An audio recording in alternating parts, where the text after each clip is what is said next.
Yes, it is now recording. If I'm recording, then I think it's in order. I fully hand over to Mr. Albert Banda. Banda, over to you. All right. Thank you, Terence.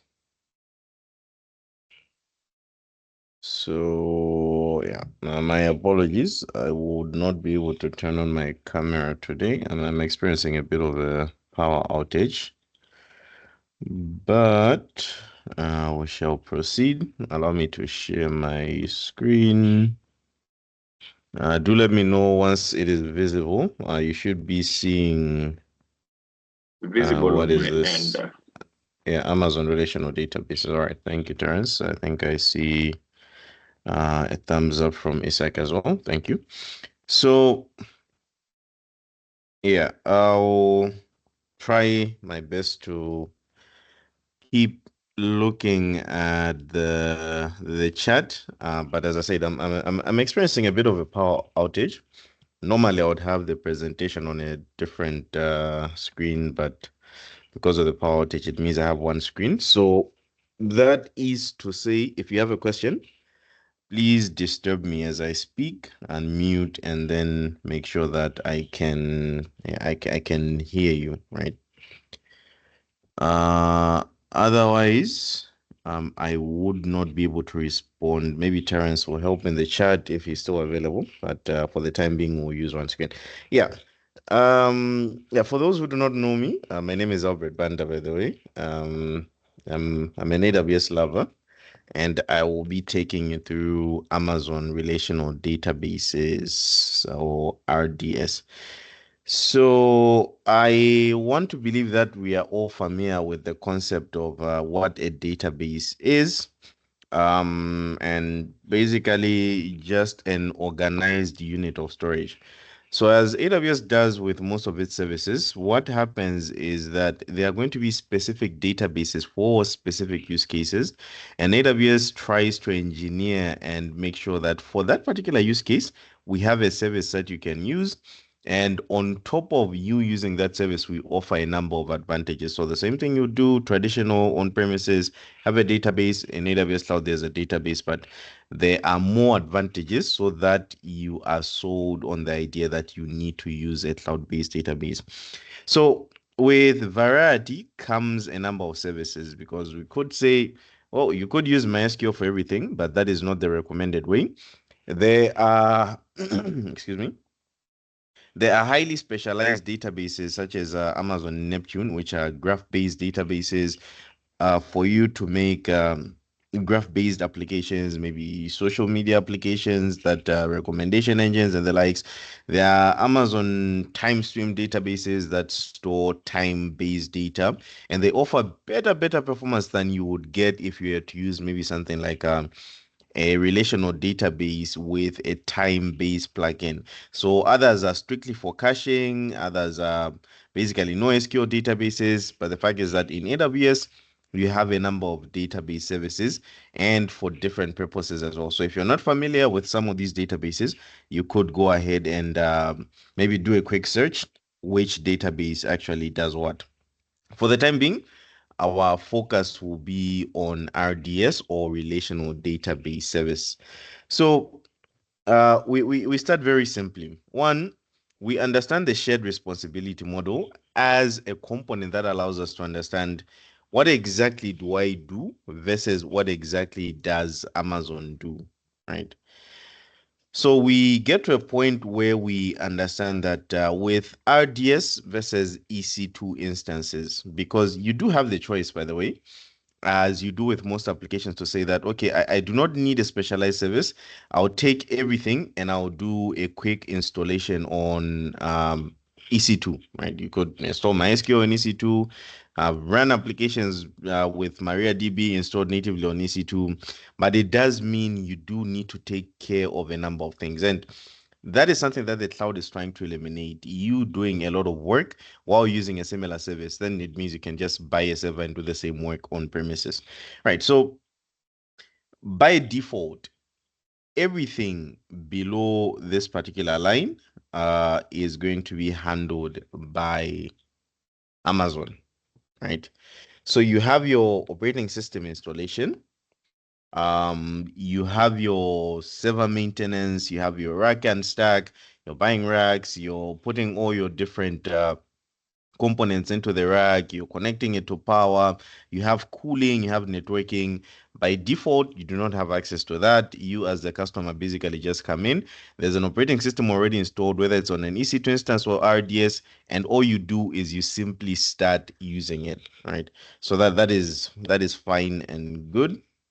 Just a quick minute. Yeah, that is fine and good.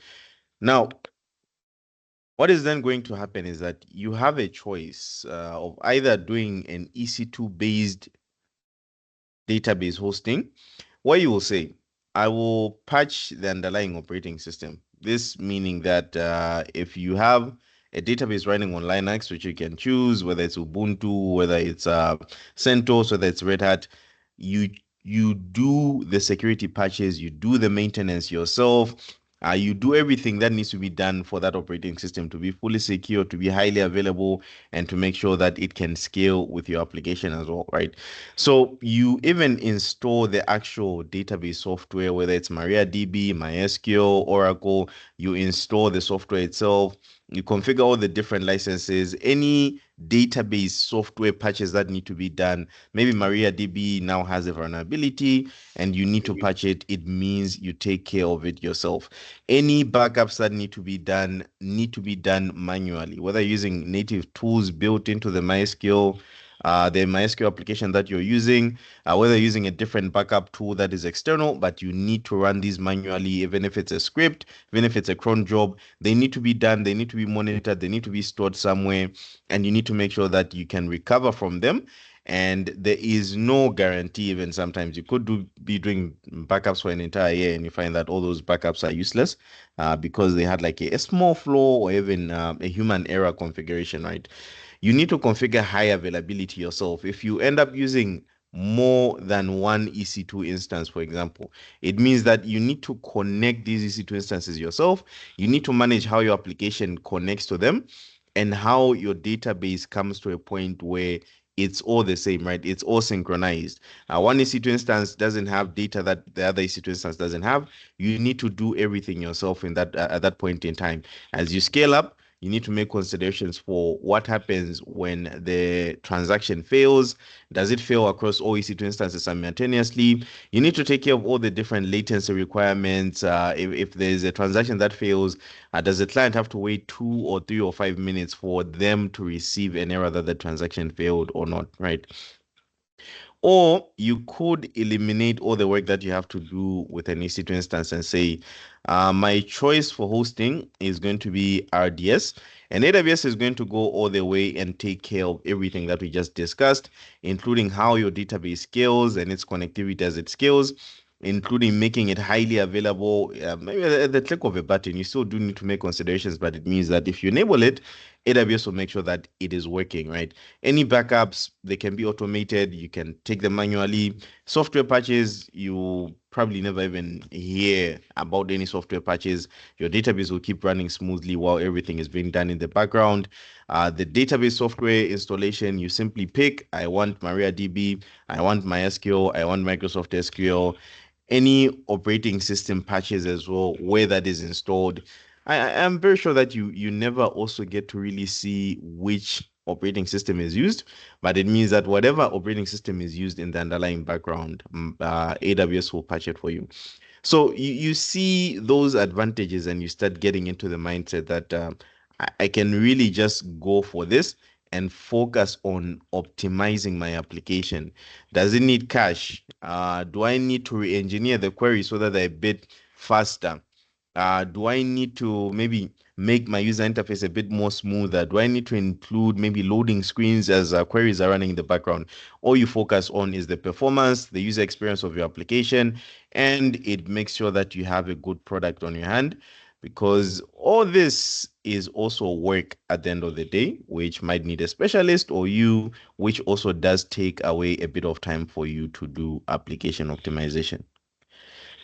Right. So far, so good, I believe. So we start with Amazon RDS. right? A bit lengthy what this is, but basically, this is a relational database service. So RDS itself is a service, right? It's not the database itself, but it is a service that enables us to host and have databases in the cloud.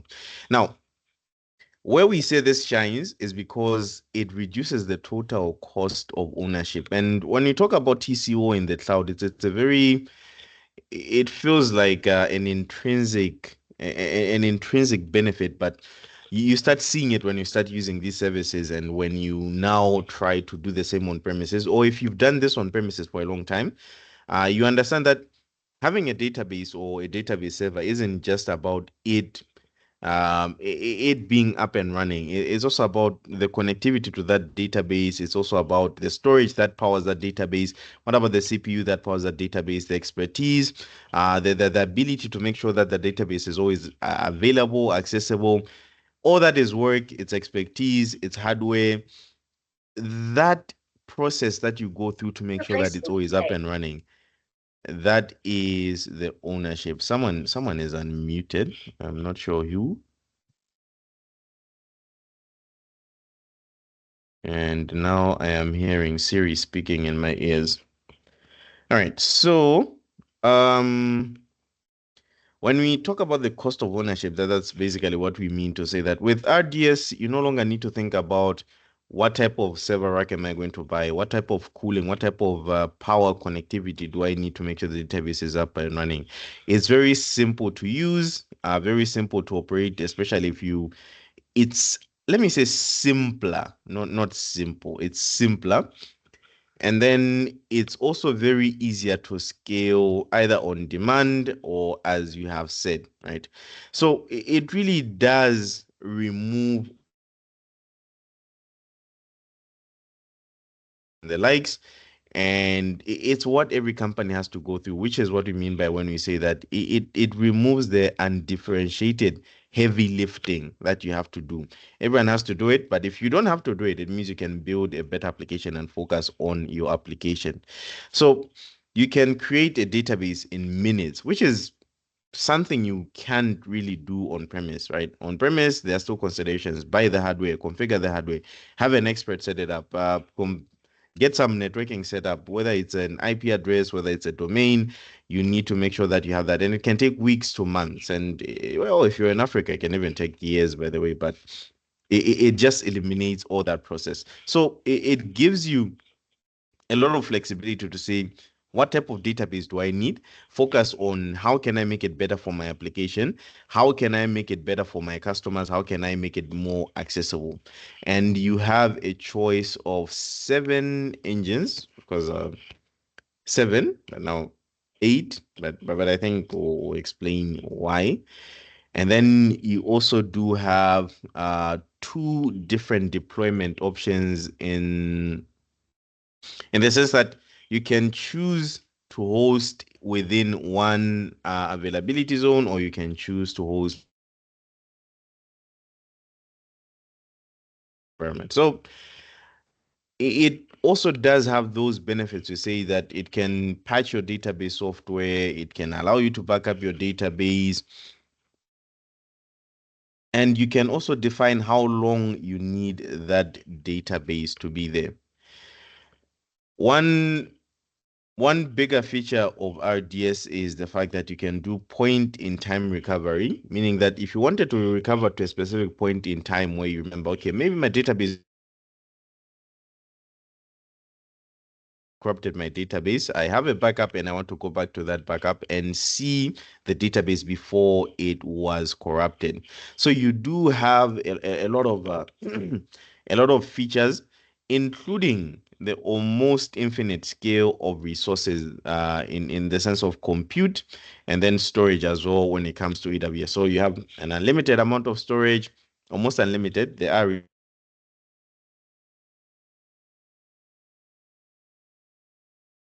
on premises, you're doing something a bit smaller because you don't see your database scaling all the way. But if it does scale, the cloud says we can accommodate that, provided your database actually does allow that. Yeah, so in the absence of questions, we will proceed to our engines. Right. Yeah. Yeah, we'll proceed and see our engines. So, as I said, the previous slide says 8 engines, but I believe it's 7. I believe I know why it says 8, but I also believe it's 7, by the way. So the difference between these engines is that all of them are optimized for different use cases, right? So whether it's memory, whether it's I/O intensity, whether it's performance itself, all these engines focus on a number of different things. The first one being Amazon's own offering in the form of Amazon Aurora. So Amazon Aurora is one of those, I want to call it a cloud native database, because it's a database that is built in the cloud for the cloud. It makes use of so many different features of the cloud that it is actually around 5 times faster than traditional relational databases or MySQL databases, right? Because what it does then is that all those availability zones, high availability regions, it makes use of all those different features and it gains a significant speed buff, right? So you get an enterprise ready database engine. So by engines, what we mean is RDS is the service, and then engines are what you actually run on that RDS service. And the engines are synonymous to the database software applications we normally install on our databases. So if you're a developer, even if you're new in technology, you've probably seen PostgreSQL, you've probably seen MySQL, MariaDB, you've seen Oracle, you've seen Microsoft SQL Server, and then you have seen IBM DB2. I think this is relatively unknown, but yeah, it's been added because it does also have quite a large user base, and it's the latest engine that we have. So in case on premises you're using, let me say, open source MariaDB, you want to keep the same features, the same functionality, the triggers, all those different uh, functionalities that you use for MariaDB, then you do have the choice to say that when I do use the RDS service, I want the schema, the underlying application software to be MariaDB, because my database schema or my database structure is compatible with MariaDB. So all those compatibility options, it allows you to bring a similar schema. For companies that are using Oracle databases, you could even go as far as bringing in licenses for your Oracle databases and making sure that you maintain the same schema, you maintain the same technology, while getting all those different features of RDS, including the ability to do backup, multi-AZ configurations, read replicas, and the likes. So, as you say, RDS offers a number of advantages, some of which we have already discussed in passing, some of which we will discuss. But one of the features of RDS is that it makes use of all the different regions and availability zones that AWS actually has, in the sense that not only could you create one database instance in one region and then you call it a night and then everything is done and dusted, but you could also create a different endpoint altogether that supports only read operations. So once you do even a very amateur analysis online, you find that if you're on, yeah, we're doing, since we're in the AWS world, Amazon, you're doing online shopping, right? How many times do you truly buy an item versus how many times do you just maybe see, compare prices? How much does this cost? Do they have this particular item, right? Meaning that most of the time, I want to say around 80% of the time, you're mostly just reading, right? You're not really doing any modification, you're not purchasing, so that no transactions are recorded, right? So in case where people are just browsing, they're just reading data, whether it's on Facebook, on social media, most people are really just, they log in, they read, they log out, right? Same thing. If you have a lot of traffic that is focusing on reading data for your applications, you can take some of the stress off your main database and create multiple read replicas across availability zones and across regions as well. Read replicas across regions, across availability zones. That's one thing you should also remember.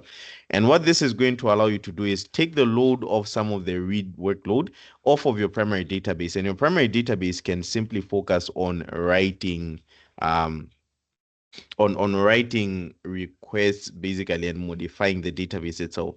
So it's going to take whatever modifications it has and replicate those asynchronously to your read replicas. So it means that if your application is a bit sensitive to the asynchronous nature of the replication, you might not want to end up using read replicas, or you might want to cater for that as well. So imagine a banking application. I make a 1 million withdrawal somewhere here. And then before this is replicated, I do another 1 million, theoretically, right? 1 million withdrawal here.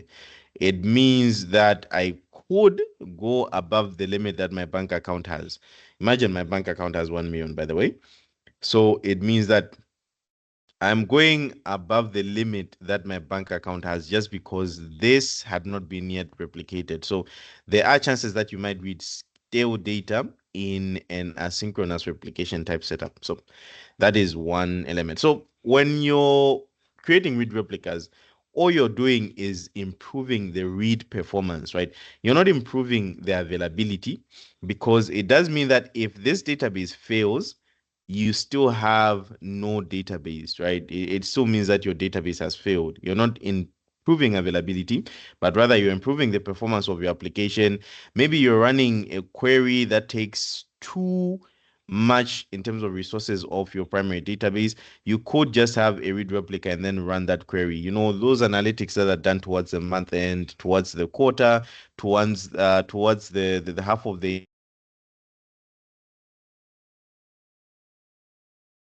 just queries. You're not really modifying the database. How was the performance of application? So you're improving the performance because now your main database can perform and actually respond to other requests, not that one read heavy or modification heavy request that you have. It can go to the read replica. So for you to actually improve the availability of your database, we then introduce a concept known as multi-AZ. We know what an availability zone is. We know what multi is. So when you take the two together, it means that you're using multiple availability zones and you're launching this database in multiple availability zones, so that in case one availability zone does actually fail, you are able to recover from the second availability zone. Now, in this particular case, it's a bit different because the replication of the data is synchronous, meaning when your applications change from the primary database to the standby database, all the data that the primary database actually had is replicated or is there. There's no lag, or there's no window where you can say some transactions were lost. Now, it does give you a lot of redundancy, meaning you always have data. And when you fail over, or when your primary database fails, it means you still have another database that you can fail to, whether it's minutes or seconds, but it does mean that you never really do lose your database entirely, right? So if also there is a freeze in terms of IO, you know that you still have your standby. And what happens is that, in case you're wondering, is that if you do lose your primary database, let's take this scenario. You have your primary database, you're accessing it, everything is going well. Then your primary database fails for some reason. Maybe it's a database software corruption, it's an operating system level corruption, maybe it's hardware level corruption altogether, right? What happens is that this is then going to be promoted to a primary database, and instantly your endpoint is going to change and then now point to the new primary database, because all your application is referencing is an endpoint, and that endpoint could be any number of hardware devices in the background. So once this is promoted to primary, a new standby is going to be created, right? And then the same process will happen over and over again. So if this one fails, standby promoted, new standby created, and then and so forth and so forth. So this really just allows you to improve the availability of your databases. So in cases where you have an actual cluster, you can also serve read traffic and have this behave more as a read replica. Because what actually hurts about this particular type of setup is that you have two databases and you're paying for the both of them, but you're only using one at a time until it actually fails, right? So it means that this one is basically just waiting for the day that it gets promoted. You don't use it even for reads, for writes. It's just there waiting, just receiving the data that is being written on the primary database. Now, for you to say, okay, let me not suffer that cost, you can create a database cluster, right? Only a cluster, and then you can serve read traffic from that. Right. So once we start getting into the territory of our applications making multiple connections to our databases, we then realize that we could have a setup that follows something like this. You have a Lambda function, I'll call it L1. And what it is doing is it is responding to a request, right? As it responds to a request, it needs to make a database query, and I'll say this is your RDS database, right? All fine and good. But remember, the scalability of Lambda is that it can create multiple concurrent functions, meaning all of these would then need to go and query the same database. If they scale to 1,000 simultaneous connections, meaning your database is now using a precious amount of its CPU and memory in order to maintain multiple connections, right? Which eventually slows down your database, right? And it makes your database much, much slower, it makes your database perform a bit less faster than it was performing. And depending on the number of functions you have, maybe you have another function L2 somewhere here, and it's also scaling up, making the same amount of requests. It means your database could end up stuck with maybe a lot of utilization on just managing connections and a lot of memory utilization just really handling those connections. And at the same time, performing the queries that those functions are expecting. Yeah. So what happens in that case is that you can introduce an RDS proxy, and what that will do for you is that you have an intermediary layer right here in the middle that receives the connections that are coming in from all your different applications, Lambda functions. And what it will do, it is then forward the request to the RDS. So it can open a connection to the RDS database. And if it's the same function over and over again, what it can do is it can pull the connections to the database and then just handle that as one request to the database. And your database will perform as quickly, perform as fast, and you will not suffer any latency because of multiple concurrent connections. And the beauty about RDS proxy is that it is fully managed, meaning it doesn't act as a bottleneck. It's not a single point of failure, and it is also highly available. So one thing I've learned about high availability in AWS when it comes to managed service is the fact that even though you're using like one endpoint to connect to that particular service, you're going to find that multiple pieces of infrastructure actually being used in order to have that service highly available. So it means that that's why we say it doesn't act as a single point of failure or bottleneck, because it could be any number of these hardware devices that are actually making that connection for you. And even if one of them fails, one can be easily spun up to replace the one that failed.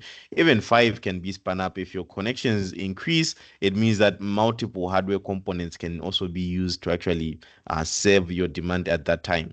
So it's highly available, it's fully managed, meaning you don't need to install anything, meaning you don't need to do any patches. And it makes your applications a bit more scalable, meaning the number of requests you can get in from the same application, multiple applications, is just a bit more higher than you would with an RDS database, because all it's doing is managing the connections. RDS database responding to the queries. You're not losing any performance anywhere. So it also does make the database a bit more resilient in the sense that it understands when the database isn't performing. It understands when you can then fail over to a new database. And then it also does include a bit of security, because you can then handle the authentication on the level of the proxy instead of the database. And then the database also doesn't have to perform authentication and check authorization. Because at the end of the day, with one connection, it doesn't really have a performance impact. But with multiple connections, all those authentication, authorization functions that your database is performing, they will have a performance impact. That is why even one of the DDoS attacks that we have, I think it should be at layer 4, is something like SSL abuse, right? Having the server so busy trying to figure out SSL authentication, valid SSL, that it ends up not being able to serve any other requests. So you being able to take authentication from the database also does improve a bit of its performance. So reducing failover times means that only the proxy now needs to be aware of whether the database is up or not. And then it actually improves failover times by around 66% for Aurora and MySQL-based engines. So your application doesn't have to do anything special as well, by the way, for it to work with RDS proxy. It's not one of those things like caching, right? When you think about caching, your application needs to be aware. There are modifications that need to be made for your application to query the cache first, or the cache first, and then also maybe save some elements to cache. There are a lot of modifications, but with proxies, it's basically you just providing an endpoint. The endpoint understands what needs to be done from the incoming request. So it's seamless. All your applications can just connect to the proxy. The proxy will forward the request. And the pricing of proxies are also very flexible. They are more or less along the lines of an RDS database, in the sense that pricing is based on the type of EC2 instance engine that you're using, whether you're using any reserved or savings plans. I think the formula goes something like this. I hope I do remember. It's around 0.015 USD per instance hour, right? For any RDS engine for a minimum of 2 vCPUs, right? So you're going to be charged around 0.030, if my mathematics is correct, per hour, which usually translates to things like maybe $21 or so. And this is dependent on the RDS database, right? So even if you're using an RDS database, which has like 1 vCPU, the minimum you're going to pay is 0.3, right? It has a minimum. But if you're using one with like 4 vCPUs, then you might actually get charged times 4 with the vCPUs, but the minimum is 2. So if you get 2, you're getting 2, 1, you're getting 2. Anything higher, it's basically just based on the RDS instance itself. Okay, so I do not think I have any questions. We'll move on to snapshots in the absence of questions, by the way.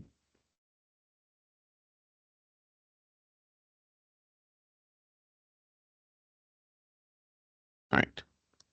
So it seems like so far so good. Let me see. Thank you, Zach. Thank you, Jacob. All right. So,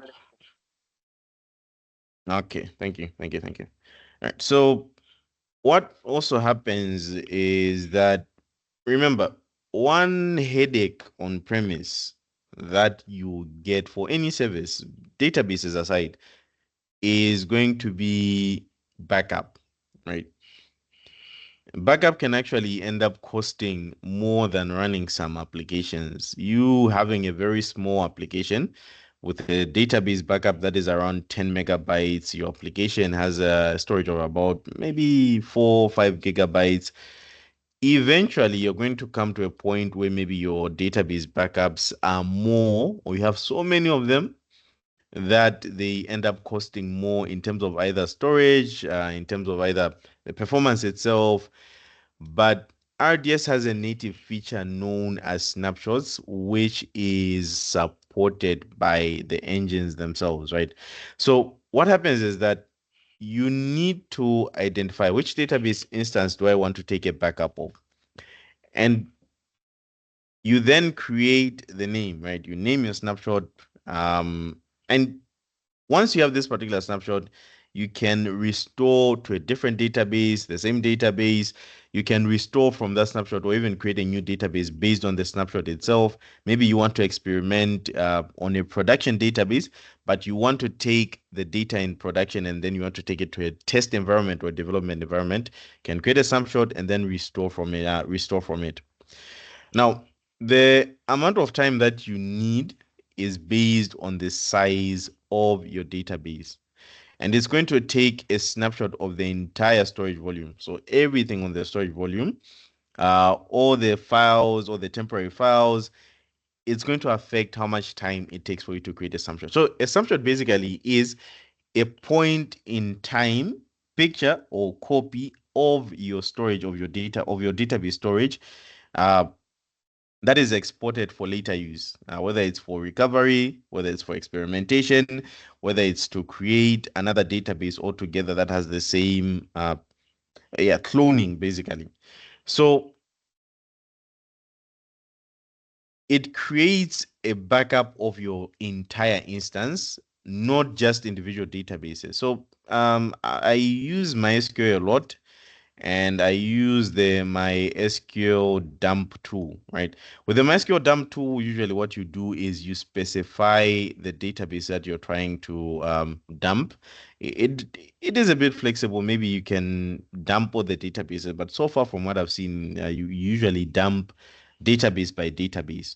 But if you have multiple databases running on the same EC2, on the same RDS instance, you are going to take a snapshot of the entire database instance, not just individual databases on that instance.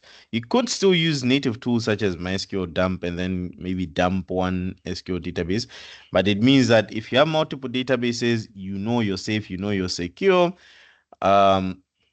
You know you're secure in the sense that you have a backup of all your different databases on your RDS engine.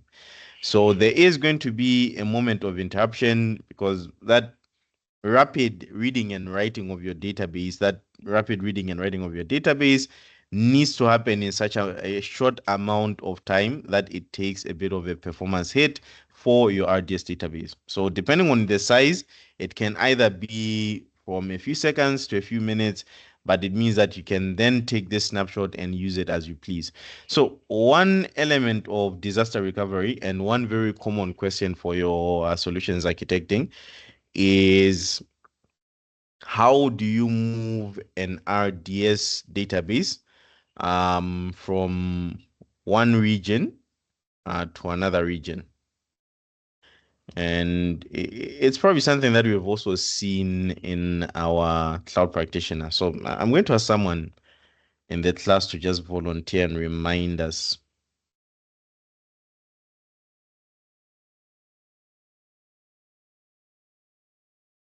Anyone.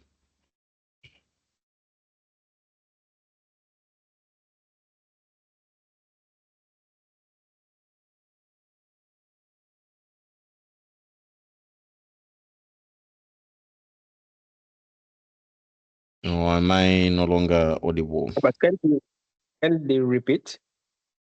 All right, the question is, how do you move an RDS database from one region to another?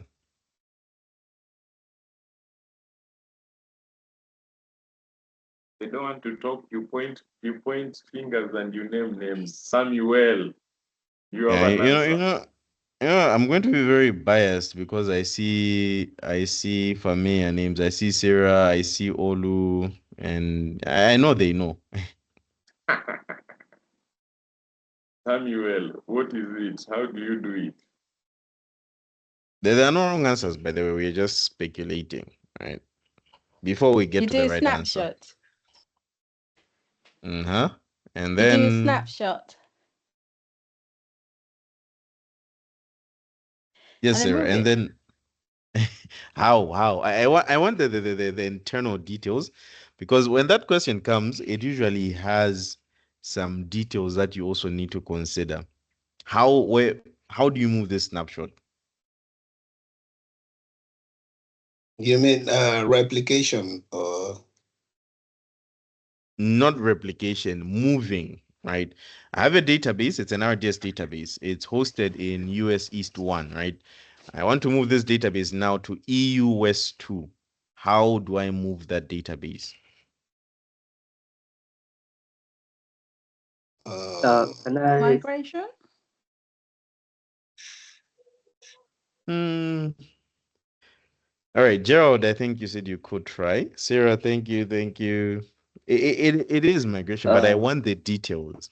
Right? It's like if I asked you, how do you drive a car? And then now you're telling me I started, right? That's true, but then how exactly do I start it? Do I put the key in the keyhole? Do I just press start? Do I put it in gear? Do I remove, Those are the details I need. Yes, Gerald.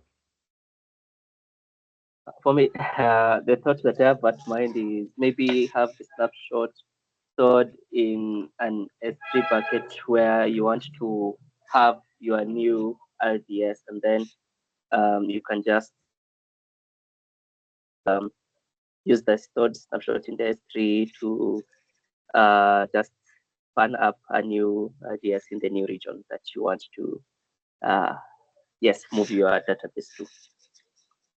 Thank you. Thank you very much, Gerald. You are 70% correct. So before I finish the 30% or 20%, let me say 80%, or you did very well. Before I finish the remaining 20%, Samuel, maybe you want to finish the yeah 20%? Yeah. yeah, how to move it? You I think you use the snapshot, and from the snapshot you can create another use the snapshot to create a target region, another region that you want to replicate. So that you want to move this that you want to migrate the RDS to. So you use the snapshot to create a new RDS in that chosen region. Okay, that's correct. That's correct. But for me, the details are still a bit hazy. Let me ask a different question. By the way, where are these snapshots stored? Because I think when you're talking about moving the snapshot, that is where I may not be satisfied. Where are these snapshots stored? Is it on an EBS volume? Is it on an EFS instance? Is it an S3 bucket? And if it's on an EBS, can we really move EBS to a different region? If it's on EFS, can you do the same? Where are these snapshots stored? Let me just start there. Then maybe we'll build up the logic. I see Jacob is typing. Sarah is unmuted. I think in S3 bucket. Exactly. Right. So there really isn't a native feature of RDS that allows us to just take the snapshots, right? So you always have to have that consideration that even for S3, as much as it's a global service, but data is stored within it is stored within a specific region, right? So you might have to take that snapshot, right? And then move it to take the snapshot into S3, copy that snapshot to a different region, and then recover or create an RDS database from that copied snapshot in a different region.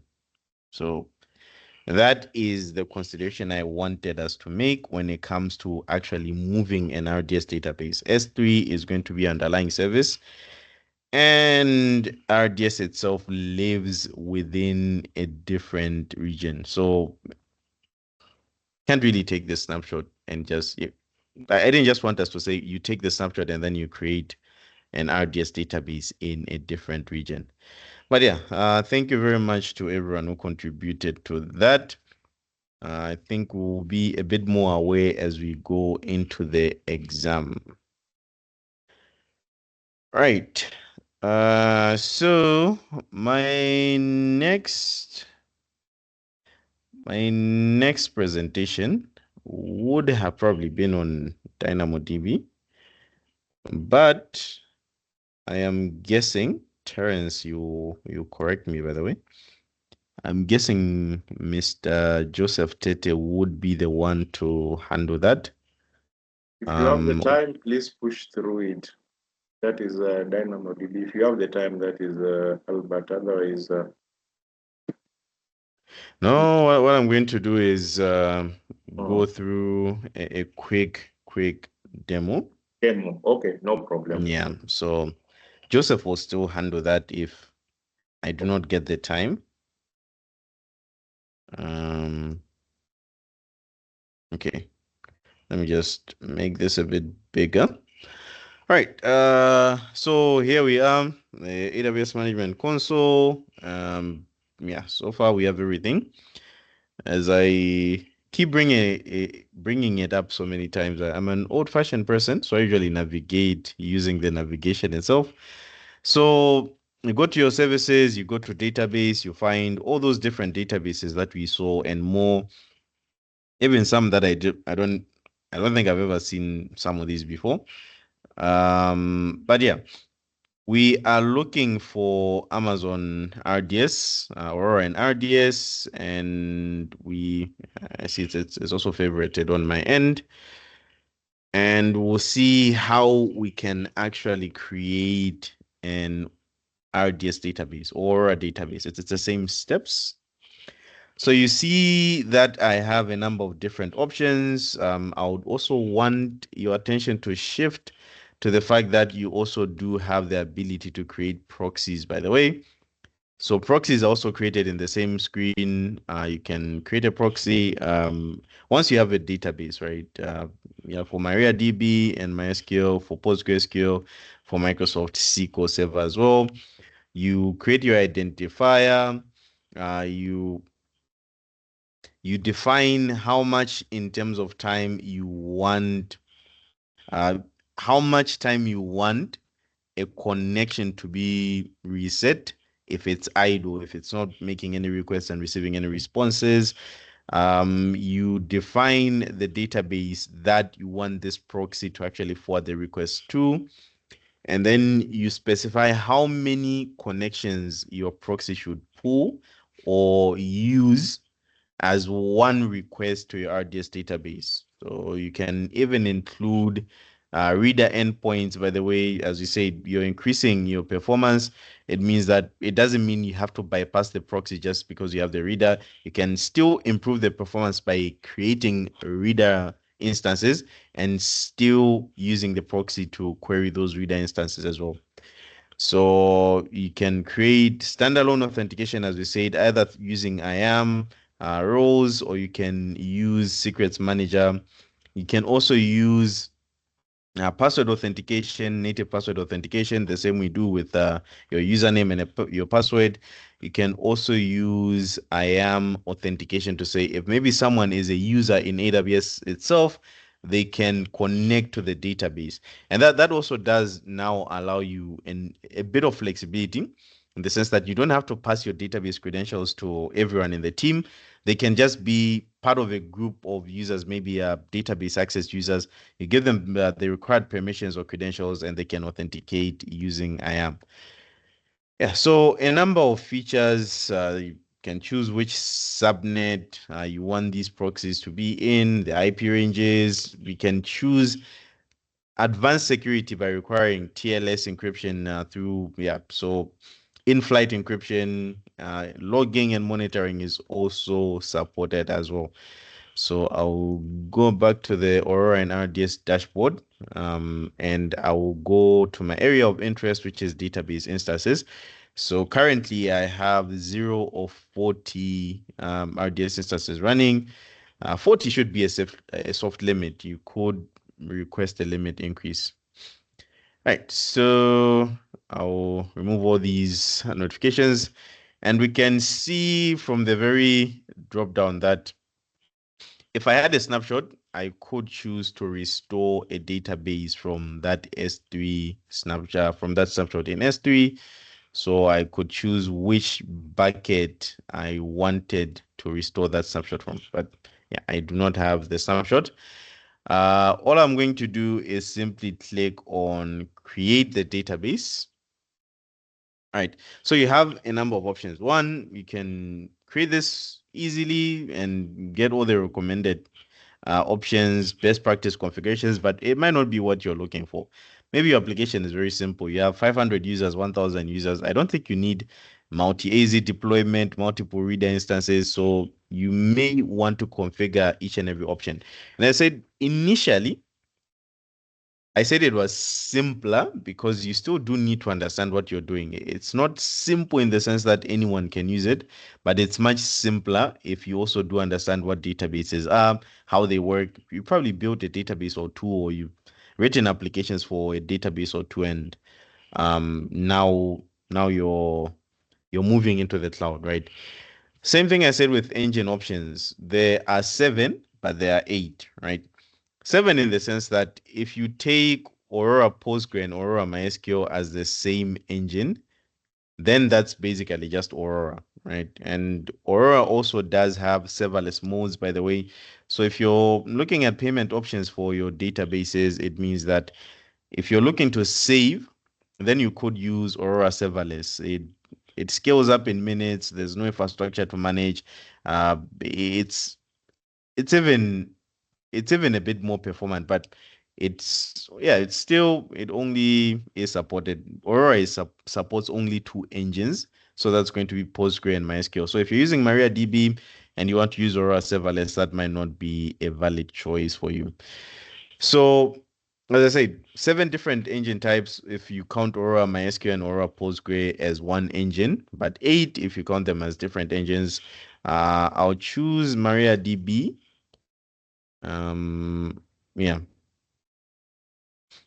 I feel like there's a screen that I did not see somewhere where I choose whether I want to create a development environment or a production environment. But yeah, that is okay. So I'll choose MariaDB, and you can choose the version of software of MariaDB that you want to use. The latest one being 11.4.5. I think same thing. If you go back and choose MySQL, MySQL should be around version 8 as we speak. You'll see that they do have the latest one. Even the minor versions, not just the major ones, they are there as well. But I wanted to use MariaDB. So I'll go back to MariaDB, and you can choose an older one for compatibility. You know that my database was probably built about maybe 2 years ago, and it was built on MariaDB 10.5, for example. You could choose that. So yeah, here are the templates. So the templates basically mean how exactly do you want to deploy your database altogether. So production is going to use all the features that we talked about when it comes to RDS, multi-AZ, read replicas. It's really just going to give you access to all those different options for an enterprise ready or an enterprise grade database. So high availability, it's fast, consistent performance, storage in the underlying background as well. It's going to be fast storage. But if you choose development or test, some of the options are going to disappear. It's going to be, usually you can host this within one availability zone, and then everything is all said and done, or you can go for free tier. But let me try dev test, right? You need a name, you need an identifier for your database, right? And this is behaves more or less like S3 bucket names, in the sense that it needs to be unique across all the database instances in your account. A bit different because S3 is across all of AWS, but in your account, this identifier needs to be unique. And the database identifier can be used for different things, your read replicas and the likes. They need to belong to a database identifier, right? So I'll say sample ID. So you also do need to configure how you're going to log into your database. Do you go for the default administrator? Do you go for something a bit different, maybe root, or do you go for a specific username, right? And you can choose whether you want AWS to manage this in Secrets Manager or you want to manage this by yourself, right? So I'll say self-managed, and it does allow me to create a password and a username. And at that point, it is my responsibility to make sure that the password is actually secure. Yeah, so a weak password. Then I would confirm. Nothing too involving on that end. Now, the instance configuration is where most of your performance impact will be felt. Performance as well as cost, right? Because the pricing indicator for how much you're going to pay for your database instance is what type of underlying instance do you choose. If you choose something that is too big, then you're going to pay it per instance hour. The pricing is almost exactly the same as we've done EC2 instance pricing. We've done storage pricing. Storage pricing, if you're using maybe GP2 versus IO1, you're going to pay more for IO1 because that is highly performant storage, right? Same thing with instances. If you're using on demand, you pay more than you would if you use a savings plan instances. And your databases can be covered under your compute savings plans as well. And they can be covered under your reserved instances as well. So it's important to make the consideration before you create the database. Maybe I purchased a savings plan for a T2 micro, for example, a T2. It does mean that maybe I might need to choose a T2 on the database configuration to make sure that I get the benefits of those savings plans. Otherwise, you're going to be charged on demand. Now, in terms of performance as well, you can see that it has implications on how much memory you're going to get, how many VCPUs you're going to get, and in terms of network performance, how much you're going to get. So for this, I want something a bit smaller. So I'll say the breastable class, T class, DB. We are on T3 now. So I could also include previous generations just so that I see. Oh yeah, no T2s. Okay, no problem.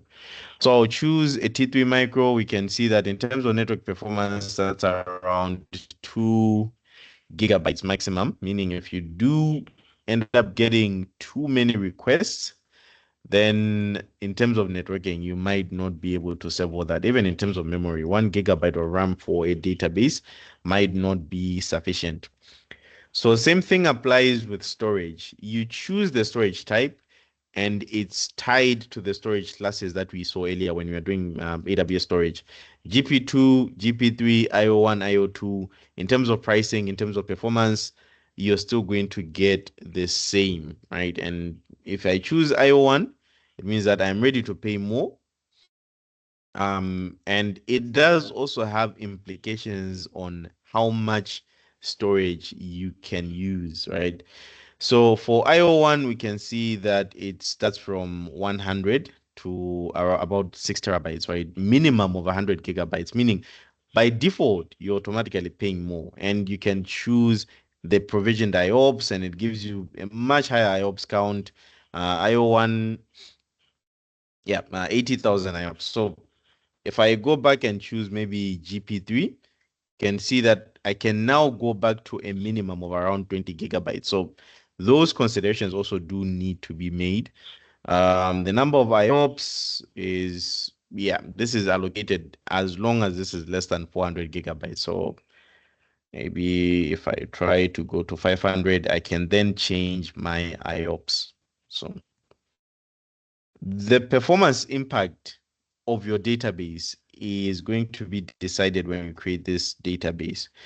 You do have storage auto scaling as well, where you say that, okay, I may start at 20 GB, 20 gigabytes, but I want my database,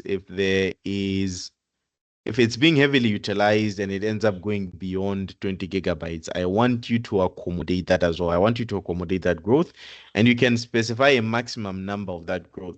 Maybe your budget is up to 100 gigabytes, and you can say, okay, I wanted to start at 20, but it shouldn't go beyond 100. But if it does go beyond 20, then let it keep growing to accommodate the storage that it needs. So remember, it has all these features, but you still then need to decide, do I configure the feature or do I leave it as it is? So you can create a standby instance to say that I need a standby replicated synchronously, or you can say do not create a standby instance. So in this case, I'll say create a standby. We are in dev test, so it allows us to create a standby. In free tier, I don't think you can create a standby. But for the time being, I'll say do not create a standby. In terms of connectivity, you can choose to say, I already have an EC2 instance for this particular database. I want you to create this RDS instance on that database. Networking, you can choose whether you want to use IPv4, IPv6. You can also choose whether you want this database to be in a specific VPC, right? Even in a specific subnet or within a subnet group configuration. Now, what that allows you to do is specify whether this RDS might be within, maybe you create a VPC, you create a private subnet, and you create this RDS instance in that private subnet. So it gives you the flexibility. Maybe you want to bring it closer to your applications. Maybe there's a compliance requirement for you. You can choose the VPC within which you want to create this RDS database. You can also create a subnet group, which is used for different things. If you want to connect to this database eventually on premises, maybe remotely, you may need to enable public access so that you can log in either via the CLI. Maybe you're using MySQL Workbench, or you're a bit old-fashioned, you're using things like SquirrelDB, but you want to connect remotely, you want to open a connection to this, then you can allow public access. Same thing with VPC security groups that we do with EC2 instances. If there is going to be a connection and you know that you're going to be coming from the internet, you may need to allow that connection from the security group perspective. Same thing with your database traffic. They all use different ports, right? Maybe the MySQL based ones like MariaDB, MySQL, they might use the same exact port. But for your Microsoft SQL Server, for your PostgreSQL, then you are using completely different ports. It means you need to configure your security group. If you create one from scratch, by the way, it means that you need to create your security group in such a way that it allows traffic coming from going into that specific port to your instance. Availability zones, as I said, if you want to create a cluster, you could essentially create all your RDS databases within the same availability zone. The closer they are together, the more performance you get, because there are no latency and networking hop considerations as well. In cases where you do not want to create the proxy after, you could simply just create the proxy as you create the database, and yeah, you can use this to connect to your database. And IAM-RO is going to be created so that a proxy is a different service. It is being used to connect to a different service, which is RDS. So it's going to need a proper role that gives it that authorization. It has additional costs. And yeah, you can manage your secrets outside of this. You can choose which certificate you'd want to use for verification to tell your applications that this is the correct server. So you have quite a lot in terms of options. You have your monitoring. Do you want to get a lot of monitoring activity? Do you want to make sense of what is going in and coming out of your database, or do you want it to be as minimal as possible? You can even configure enhanced monitoring, as you saw in CloudWatch. So most of these will touch upon different services, but we'll see that databases, they're specialized. They're not like maybe storage or compute, but they do include a number of services like monitoring and the likes to make sure that you get the best out of this database. You get all those different auto scaling, still depends on monitoring, by the way, and you can change the granularity of your metrics. You can choose what types of logs you want to store for your database as well. If your database is, for example, querying making queries to other services, right? Or maybe it's sending notifications to SNS, you can create a role. This role is for logs, but you could also configure, I think it should be, yeah. Anyway, so by default, when you're creating the database, I think most of us, when we install our database applications or software, the default database that we see is usually something like MySQL, right? But you may want it to be something different. Maybe it's a sample. You can choose how long you want your backups to be kept, and you can choose whether this should be automated or not. You can choose which window you want these backups to be created, which is important because backups can have a significant performance impact on your database. So you choosing the right window, maybe 2 a.m. every day, right? Not a lot of people are using the application at 2 a.m. And if it's less people, then it's going to impact less people in terms of performance. But that is a consideration you make based on your application. Maybe your application receives less traffic in the evening, more traffic in the morning, then that is a consideration you make. You can also replicate this backup in a different region with a click of a button, and it allows you to know that I am fully backed up even if one region does go down entirely. So you choose the region where you want this backup to be sent. You can encrypt your database at rest, in-flight encryption, TLS at rest. You can use KMS, which is the key management service. If you want to keep updating your database, even if it's not a major release, the major release is updated by default, but you can also enable auto minor version upgrade. So if it moves from maybe 10.5, 0.1, 0.2 to maybe 10.5, 1.3, you would want that as well. So even for maintenance, when patches are being made, you could choose a window. So backup window, maintenance window, they're different. And the total cost that you'll be paying for this database is around $16 every month, which is quite a significant savings when you think about how much you need to spend for you to have such a database. Even if it's 2 vCPUs, 1 gigabyte of RAM, I am very sure that that RAM stick itself might be $16. So that's before connectivity, that's before networking, that's before maintenance, expertise, and so forth and so forth. But otherwise, I think I will take questions and then I will call it a session.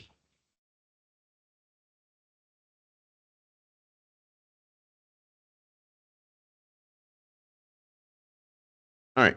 I see a reaction from Jacob. I am going to assume that we do not have questions. Terence, maybe you can just come in with the logistics, but otherwise, I think on my end, that is that. Alrighty. Thank you so much, Albert, for leading us through the first session. And as we get in, Joseph, are you on the bridge? But Isaac, should we give the people a 5-minute break? Joseph, if you are on the bridge, please confirm. Joseph Tete. Okay. Maybe we can take a 5-minute break, and on my end, I can try to get hold of Joseph Tete. Is that okay? Yes, that's fine. We can take that 5-minute break. let's say 5 to 10 minutes. Let me try to get hold of Joseph because maybe I miscommunicated to him, but we finished in adequately good time, but let's see how it goes. Huh? All right. Hello, Terence. Can you hear me? Oh, Joseph, you are on the bridge, yeah? Excellent. Yeah. We are taking about a 5-minute break, then you will come on. We want to ambush you. We want to dump DynamoDB on you, Joseph. Is that fair? And then some exciting news from Kenya. Africa has gotten a new AWS hero. Very well known to all of you. Adeline is now a new AWS hero for my homeland, Kenya and Africa. Yay! Yeah, congratulations to her. Considering that she Great, was great, once great upon a news. time in the same class with some of my learners who are here. And yeah, I'm happy that even it's on a beautiful day like this that Isaac wanted to be in Nairobi, and we are having the community day, the AWS community day in Nairobi, and the chief technical officer, Dr. Warner Vogel, is there. So I'm sure he's the one who conferred that status to her. And it's, yeah, I mean, let's keep on building. Let's keep on building. Your work is never in vain. There are people who see you may suffer in silence, you may struggle in silence, and I'm not saying it's easy, it's difficult. It was just the other day, 2021, when I introduced the likes of Adeline to what is it, to AWS. They did as many certificates as they did. They became community builders like I became. They became moderators of the Kenya group, like Isaac is moderator for Uganda group. And Isaac was with us at the community day, the first one, the first African and first Kenyan community day last year. They've kept up the pace and they've done the second one even much bigger because they were able to invite the chief technical officer of AWS. And yeah, I think everything built up, just like your classes. Every little thing you're doing daily is a build up. So keep on building one block at a time. Do not get frustrated. Do not give up. It's technically deep. It can be blood, sweat, and tears at times. But when all is said and done, it adds up. Maybe Jacob, you can tell. I mean, no, Jacob, you're traveling. Let me choose somebody who's had a very spectacular journey. Samuel McHassan, how has it been? I know you've come from so far, from the first day I met you to where you are today, and I know you've done a lot, and I see the difference. You tell us. Can I get a witness? Let me like a Black American pastor. Yeah. To be honest, it's not an easy journey.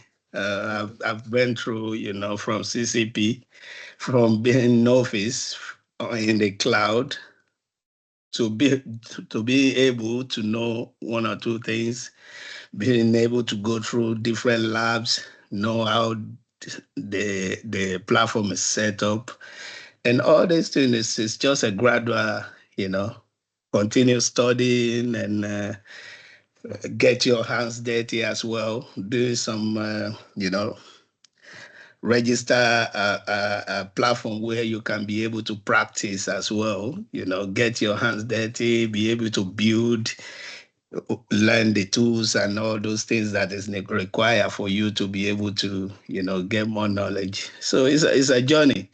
It's not an easy journey, but yeah, we get there. We Yeah, get we there. do get there eventually. Just be consistent. Keep on. Even if you've committed to 30 minutes daily, that is what your particular circumstances can enable you to do. Do it. If you've committed to 1 hour daily, just do it. The consistency does add up at the very end. Who would have imagined that that young learner would today be an AWS hero? She is. And we give it to her. She has put in the time, she has put in the effort, but also she's given back as a community builder. She's given back as a moderator, the way the likes of Isaac, Darius, and Brenda are giving back over here. And in due course, all has added up, and there. Now, it's not just an Africa person or a Kenya person. has been put on the global map where AWS is concerned. Not only in giving back, but also the content that they are creating and blogging and podcasting and doing all sorts, YouTubes and etc and etc. So yeah, keep up. Maybe Isaac, should we add the people another 5 minutes because I stole their first 5 minutes, and then after that, Joseph will come in. Right, that's right. Hey. And keep on dreaming. The dream will take you very far. Albert, we are immensely grateful, and you have a restful weekend. Thank you for leading us through that first session. Huh? Thank you very much, Terence. Thank you very much, everyone. All the best, yeah.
Isaac and our people, we need to start Sorry. streaming back in about 1 minute or 2 minutes time. Joseph will be ready to.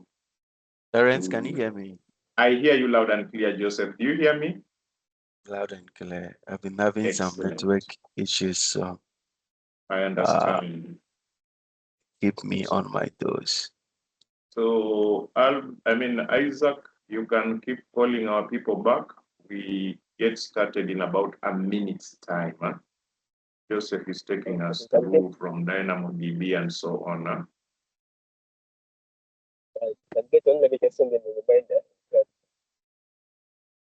Terence, is my screen showing? It's visible on my end. Isaac, is it visible on your end? Yes, it is. All right. It's all yours, Mr. Joseph Tete. We are blessed with Joseph Tete from Accra, Ghana, to lead us in this second part of the database class. It's all yours, Joseph. You can take it. Okay, all right. Thank you, Terence. It's been a while I've been here, and the fact that it's Saturday, it's quite early in the morning in Ghana here.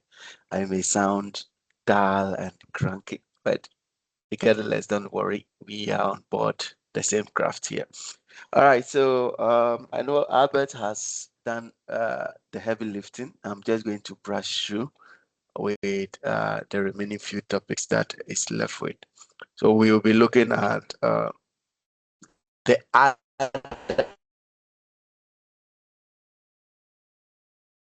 data about them. Some weird names. Some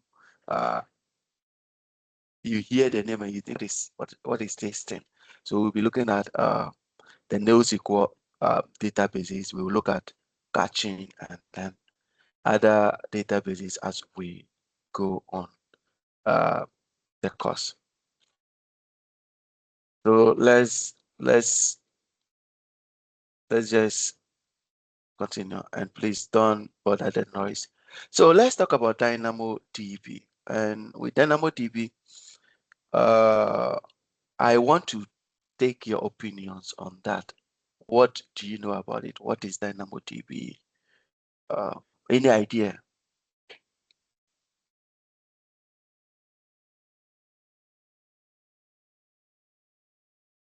You use it, and what did you use it for?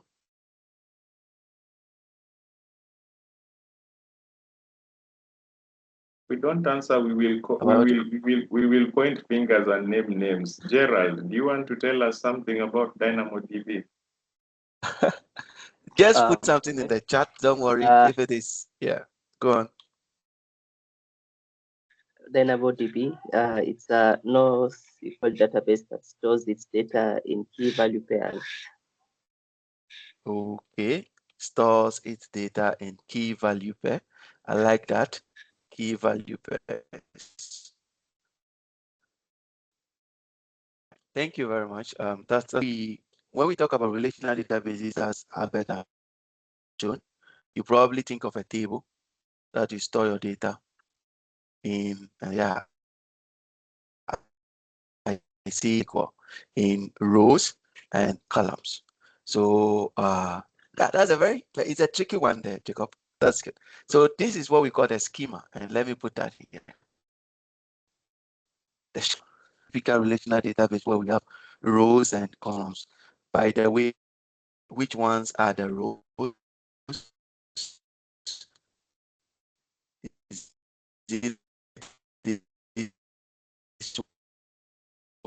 One or the columns. Any idea? Am I audible? Audible now, but there were challenges. It was the line was crackling, but carry on, sir. Yes. So as I said earlier, I changed locations, and apparently I left my network the quality of my network in the other locations. All right. So DynamoDB is an AWS service that has been designed with the idea that what if you have some data, lots of data, but there are only few aspects of the data that is really, really used. Probably only some few components are always used, and the rest are there. Maybe they may be used, but then they may not be used. So here, you don't have to create a whole big structure or schema where you need to make sure that every data abides by certain structures and all that. So DynamoDB allows you to store that data without a very rigid schema. Now, when we say schema, there is a schema, but then it's only the primary key. Now, when we say a primary key, that is a unique identifier of the data in the database or in the table that you can use to identify each entry uniquely. So DynamoDB allows us to save structured data or semi-structured data in AWS without thinking so much about the structure. It is a fully managed service. So it is a fully managed service, and you can, it is serverless. I want to use that term. It's serverless. It means you don't have any say in I can't hear you, Joseph. All right, let me switch my network, please. On my end, you're loud and clear. Isaac, how is it on your end? Let me just Isaac switch says network. it's good. I'm good here. Who is saying he can't hear Joseph? Oh, I heard him as if you were breaking. So maybe it's my end. Okay, maybe it's your network. But for now, I think it has become fluid, Joseph. Carry on. Oh, okay. All right, thank you. I was going to blame my network. Anyway, thank you for the confirmation. So it is serverless. So when we are talking about serverless database offerings, no DynamoDB is there. And NoSQL, it means it does not use the SQL, that's the structured query language, which we use to manipulate content in the database. So that's why we say it is NoSQL. Now we will know, okay, if it is NoSQL, what do we use to query the data? Because of course we need to do that. All right, so most of NoSQL databases, we have the structures, we have different types. It's not only key value. We have document DB, we have the graph. Anyway, can you see, am I on the same slide as you? Or I'm far ahead of you? You're on the graph that says most common SQL data models. You're talking of Exactly. key value, document, graph. We are on the same page. Okay, so for instance, if you want to save JSON document, so sometimes DynamoDB is referred to as a document database, but then there are actual proper document database out there that you can use. You are using probably social media, you will see, or you have a data set that you want to map the relationship between them. We have the graph data model, then we also have the wide column databases that are out there. There are a lot of them out there, but then DynamoDB gives you the power to use the key value component for enterprise scale. This is one thing you need to know, enterprise scale. So how many of you are familiar with Python, dictionaries in Python?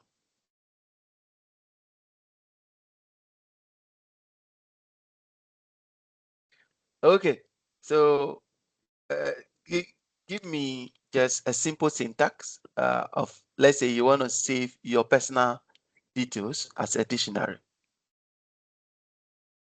Personal in a dictionary, let's say in Python. How would you construct it? Okay, start with curly braces, opening curly braces. Then side of the curly braces, braces, I'll have the key. It will be in string. It will be, for example, name. Name. Then colon. And then my name, Gerald. Okay, Gerard. Okay. Then a comma. And then maybe age. Okay, so since this is a string, okay, yeah. So age. Maybe 32. Okay, 132. All right. So thank you very much, Gerard. So this is a typical dictionaries in Python. This is also just a typical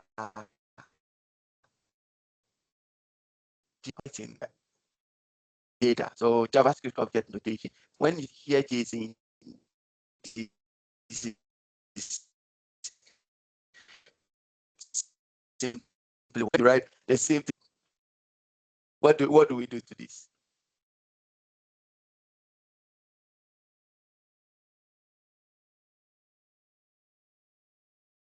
Any idea? Am I audible? Come Please, back again with the question. Just repeat the question. When you were saying it the first time, I think it was breaking. And then just repeat the question again, Joseph. Okay, so we say this is dictionaries in Python, which is equivalent to JSON on the high level notation. What if we want to represent this in YAML? How can we do it? Is it clear now?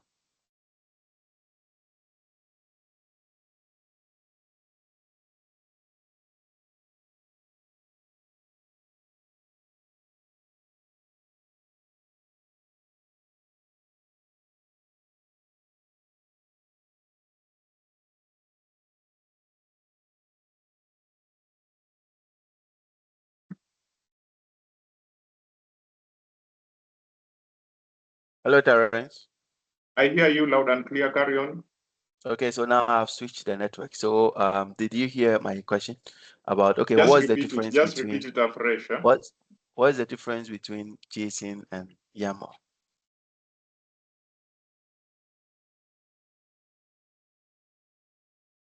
The developers in the house, can you help us with JSON, YAML, and what it's all about? Back in my day, Joseph, when I was in uni, we even had XML being used widely. Yeah. So you see this is what we call the key value. So this is the key, and then this is the value. All right, I see Jacob put an answer. All I want you to say is just strip the fancy special symbols, okay, which make JSON YAML more readable, human readable than JSON. So if we are representing this in YAML, we just strip it off the special characters like the curly braces and then the quotes, and then we have a sample of what Jacob put in the chat. Jacob, thank you very much. So DynamoDB allows us to represent data in that format. So that's why we call it the key value pair. It supports the normal data types that we use, like integers, strings, and then probably Boolean. So we have the keys and then the values, as you can see in this screen. So what makes DynamoDB worth talking about here? Apart of the fact that it is serverless, is highly available. Now, when we say something is highly available, you know what it means. In essence, it means it has multiple availabilities that run the infrastructure redundantly so that it does not fail. Because remember, it is a serverless service. So it's supposed to always be available for you based on the AWS SLAs. So it is highly available, which means you have multiple availability zones running the infrastructure concurrently for you to make sure there is no downtime. It is also scalable. So Albert mentioned scalability. For relational databases, how do you scale them? How do you scale relational databases?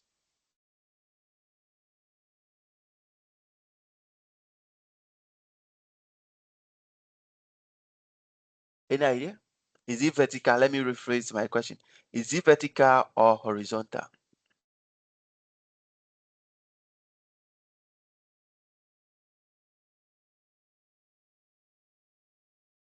All will give us feedback. I know we've done a lot of data-based work.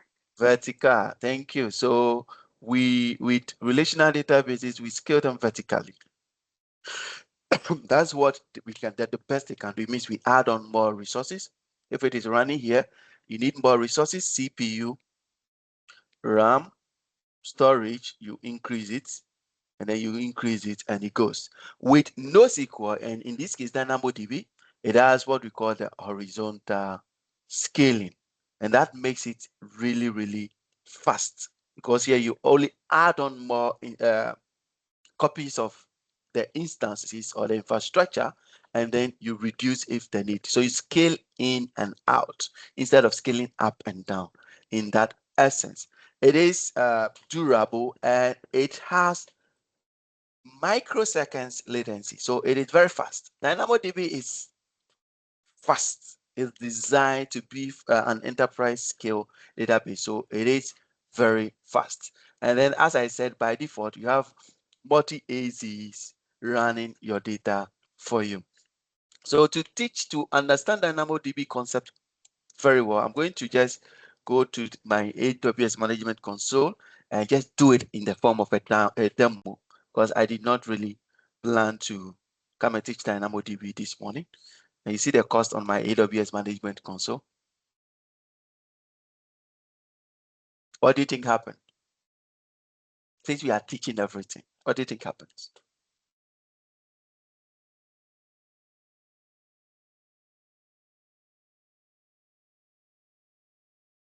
All right, so silence means everyone is thinking, okay, this man left his EC2 instance running for a month, not just one. I have a whole Kubernetes EKS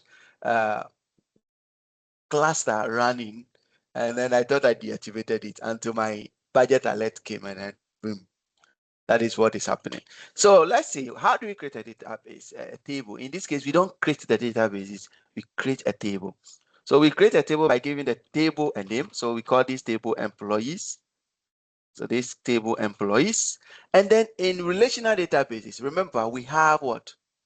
If we design a relational database, we have this structure like this. Inside that structure, we have rows and columns.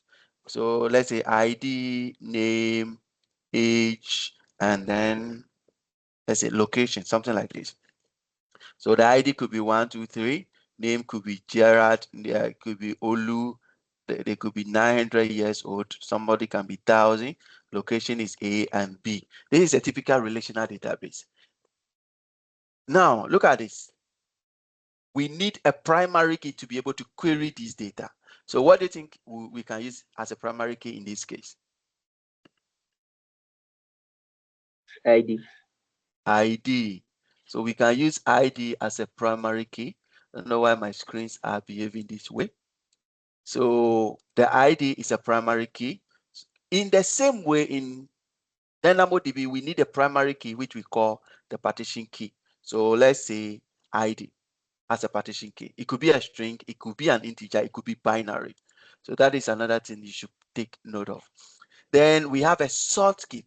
So DynamoDB saves its data in a way, in what we call partitions. It saves the data in partitions. So to be able to make them faster, we can add a secondary, this is not foreign key, a secondary item to make it. So let's say we have movies, we can add the year the movie was released as a sort key so that we can use it to range or rearrange. Okay, so in development, we call it the range key. And then the partition key, we call it the hash key. So that is optional. And once we've done, we can then define the table. So these are the table structure and the table definition. Let me make this bigger. So we have the table class. We can have different classes of tables. Okay. 2, we have the capacity mode. That is the infrastructure that runs behind your database.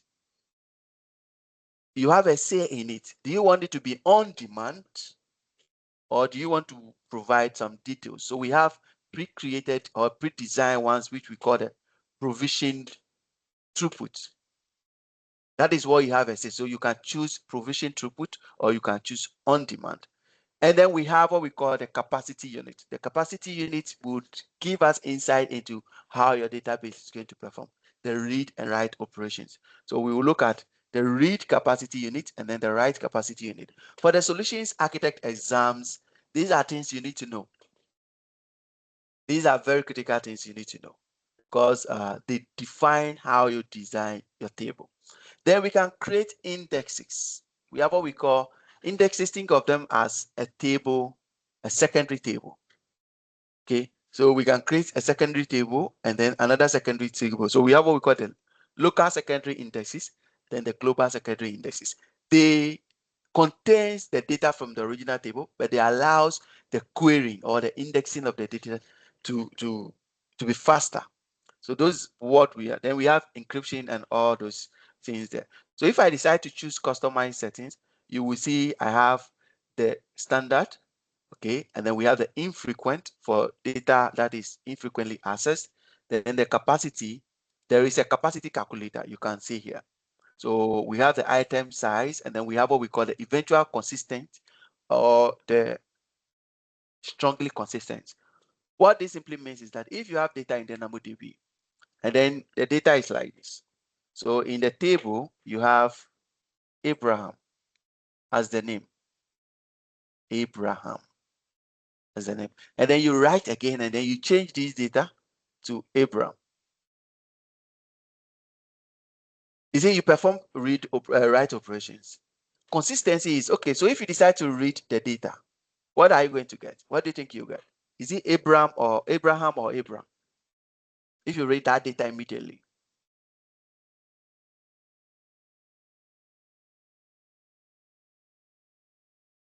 Is it Abram? Okay, so you are going to get this. That is what we call strong consistency. It means you should get the latest version of the data you put in the database. But then we have what we call eventual consistency, which is the default behavior of DynamoDB. The reason is that it means it prioritizes speed over consistency. This is microseconds, but in certain cases, you may see that happen. But then this is microseconds, so you will not know that is actually happening, but then it may be visible in certain instances. So when we say eventual consistency, it means there may be times where you read the data and you get Abraham, not Abraham, because there's a slight delay between the read and write operations. But then if you choose strong consistency, it means you want to get the latest version of the data that is being written. And that is what we call the consistency mode. So by default, it's on eventual consistency. Then we have the read capacity and then the write capacity. So read capacity is like how much data or how many kilobytes of data can you read? Okay. And then the write capacity, there is actually a mathematics equation. I think during exam prep, we see questions like that and how you can calculate it. If you choose the write capacity mode, 1 kilobyte is 1 write capacity unit. But for read capacity unit, 1 read capacity unit is about 2 kilobyte of size of item. So that is one thing you should put in there. Then we have the infrastructure provision or on demand. On demand is the simplest. Provision is when you have an insight into how much your data would be accessed. Then you can include auto scaling here. As you can see, we can include auto scaling and then set certain specifications like the utilizations and then the capacity units. So once that is done, we can create a table. So I'm going to just select the default settings and then create a simple table, and let's see. So I have the table. Let's see, the table has been created. Remember, there is no database, it's a table. So DynamoDB, we work with tables, and then the tables contains items. So in my table, you will see there is only the ID. There is nothing more. I am going to select that table, and let's see if we can just put something in it. So in this table, I have a table that doesn't have anything. If I explore the table items, there is nothing in the table. But then to explore the table, we can scan the table or we can query the table. Scan is running a complete lookup throughout the table, which is more expensive. So query is best, but then scans the entire table. Even if there is only one data you are looking for, query is more targeted. Now you can see we can add items in the table. So let's create items. So first, we have the partition key and the ID. Let's say ID1, or we are going to use name for this now. So Gerard is the ID we are using. We can create an item, which is a string, of course, so we can create any. We can add multiple. Now you see, when I decide to create an item here, I have the option to use JSON here. So I could just say, okay, I want to write this in JSON. And then if I do the same thing, let's say Olu, we have that item in there. So you see, this is the JSON format. The SCS stands for string, and then this is the value, so key value. So that's one thing you should also pay attention to. It's pretty simple. You see that I did not design the table like in SQL where we have, okay, select all from or create table and then you define the columns, the rows. No. In DynamoDB, we just created a table. Imagine if I have another data that have multiple attributes, I can add them in. And that is the beauty of DynamoDB. Now, there is what we call particle. Particle is the query language for DynamoDB. Particle. So even though we say DynamoDB is NoSQL, it also has its own query language designed by AWS called Particle. So that is what I want to say. Do you have any question, or I should move on?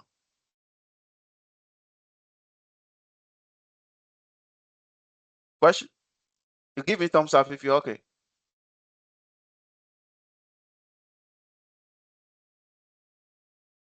Am I audible?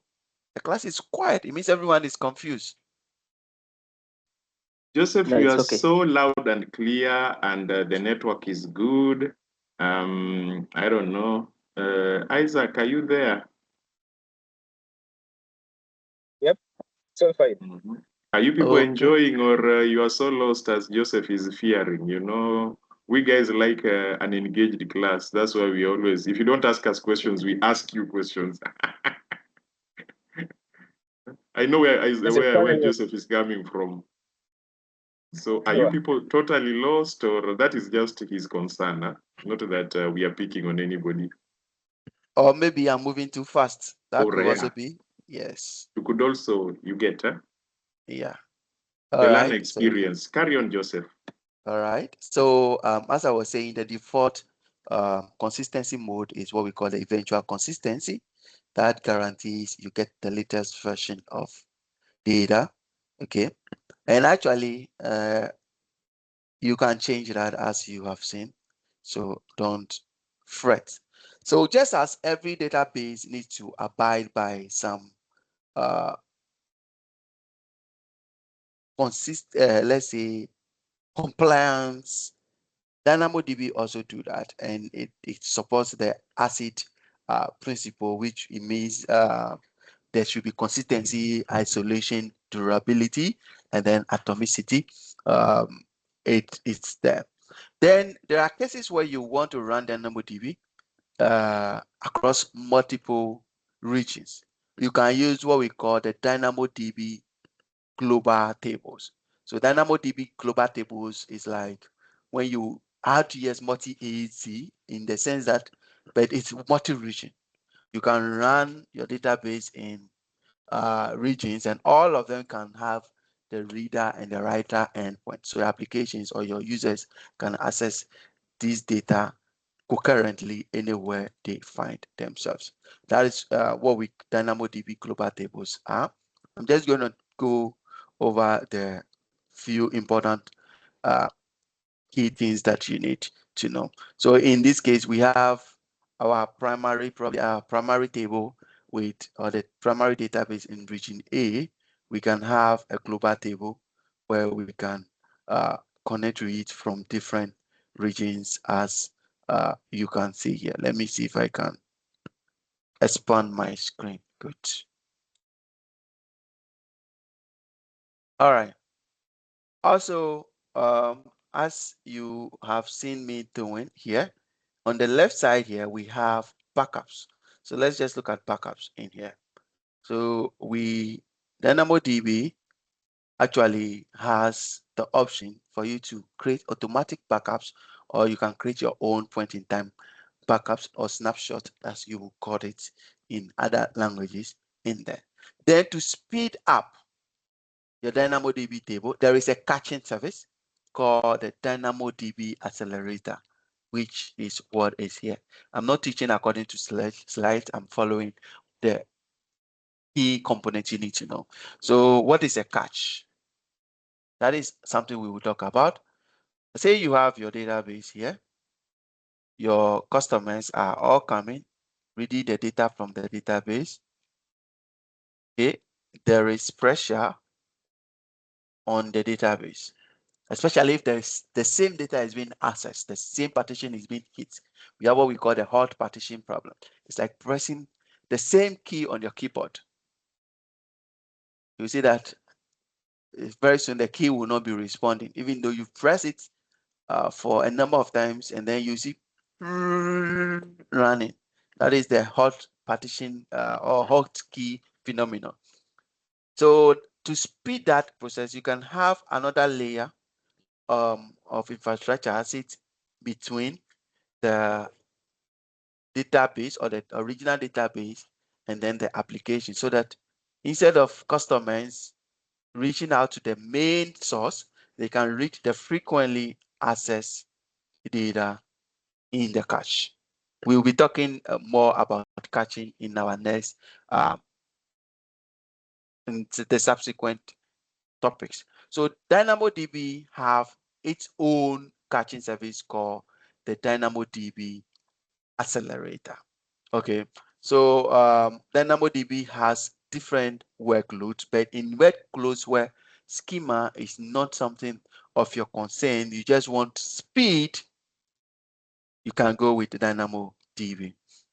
All right, so it is used for e-commerce and gaming. Let me give you a typical use case. You know, Disney Kids, right? Disney Kids use DynamoDB for a very funny thing. Imagine if you are watching videos or movies and you pause it in the middle. You know, these videos are hosted in a different storage system. Who can guess?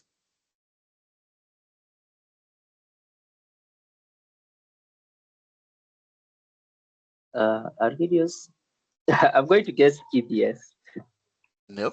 You remember videos, movies. What do you think is the best storage option for them in AWS? Anyone? Whoever who guessed it, I have a surprise for you. Remember objects, right? I gave out the answer. S3, yes. Thank you. Yes. So S3 is an object storage, and when you are storing up things like multimedia data, videos, audios, these are very large data. They are unstructured. They are raw files. You save them in S3. So if you pause the movie, how will S3 know where you pause the movie? If you want to come back and watch it later. So that position that you've paused, let's say under 10 minutes, 56 seconds, it's saved in DynamoDB. So that when you come and load the same video, DynamoDB will release that timeline, and then you can continue the video or the movie right there. The same thing if we have online games. And to understand the power of DynamoDB, Epic Games has 8 million users playing one game concurrently at the same time. And DynamoDB is powering that game data. 8 million concurrent users at the same time accessing the same game. That is the power of DynamoDB. So for game leaderboards, you can use DynamoDB because of its fast nature and its structure without schema to use that. You can also use it to store user profile data. So what are some of the terminologies that you need to know about DynamoDB? I already showed you that we have items. Okay, so we have items, and then we have the tables. And in the tables, we have the attributes. Okay, think of it in the RDS perspective, where we have tables, we have rows and columns. The same thing happens in DynamoDB. But you see, one thing is that imagine if there is another attribute here like age. and this first item does not have it, there's no need. You can skip it. If the second item have it, maybe 300, you can have it. Now, the reason is that if it is RDS, you cannot leave this empty unless you put what? What do you put there? No, right? In there. You cannot say, okay, this one doesn't have it, so I don't care about it. DynamoDB doesn't care who has the attributes or who doesn't.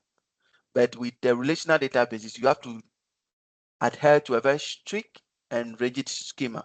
And if you want to make changes, the change affects the entire table. DynamoDB doesn't behave in that sense. So that's something you need to know as well. Partition key is mandatory, sort key is optional, just like primary key is compulsory in relational databases. Then we can have sort key to add it to the partition key to perform queries or to sort our output when we want to do it. So I already spoke about the provision mode. When you want to provision or configure your performance, infrastructure performance, you can go provision mode or on-demand mode. We look at provision throughput, and then there is the read capacity unit and then the write capacity unit. So I think Terence. Yes, Joseph. Yeah. So I think Isaac should write this down. Read capacity unit and write capacity unit. There are questions that come on top of that. So when is the exam preparation for? Actually, that you should take very keenly. You remember when we did the pre-knowledge check, this question came very many times, especially from Adrian Cantrill's platform. Huh? Isaac, Yes. you recall these RCUs and WCUs was something that in the pre-knowledge check, Adrian Cantrill seemed to hammer you guys on it heavily.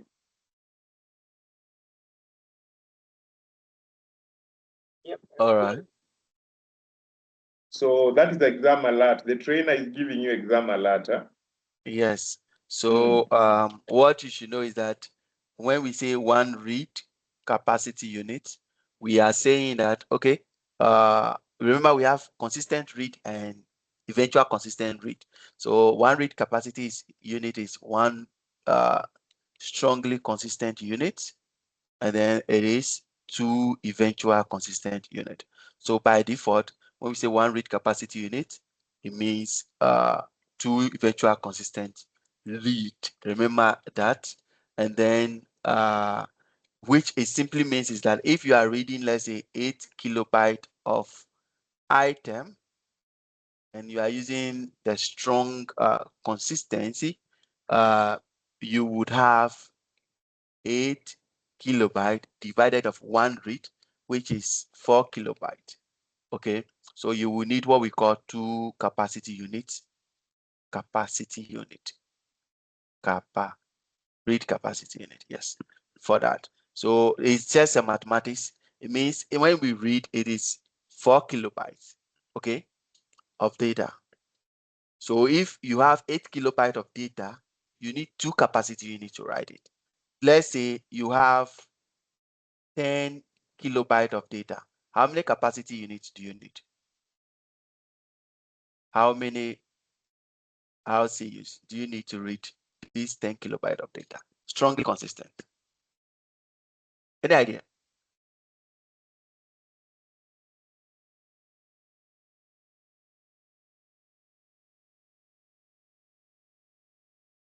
$2.5. Yeah, but then it's 2.5. But then the issue is that we don't work with the 0.5.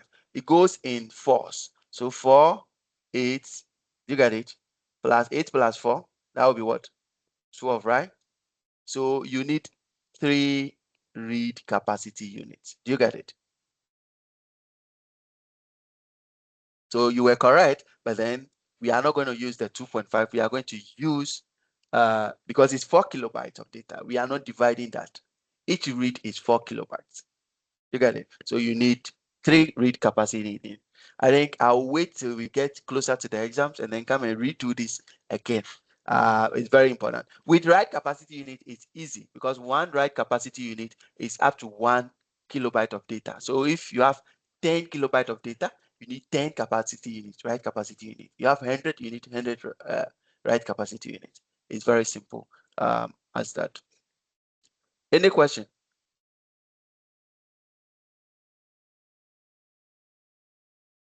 Thumbs up if you're okay.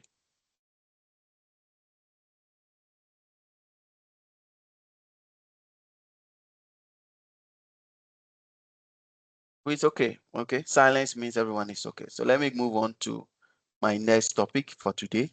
I don't want to waste all your time. So apart from DynamoDB, there are other tables or there are other databases around, not only DynamoDB. There are other databases around. And then I just want us to talk about one thing that is very important, caching. So this is a conversation. Each one of you should just put in the chat what you understand by caching. In your own words. Or how do you catch stuff in your house? Everyone does catching in their home day. Give me an analogy of catching in your home. Everyone, I mean everyone. If you really understand catching, then you know what you do in your home.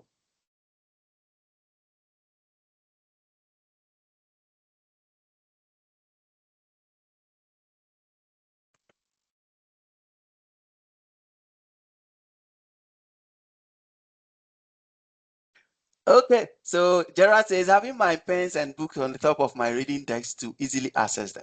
That's great. I was going to ask, who cooks with firewood? And who cooks with LPG gas? Who drinks water? How do you catch all those things?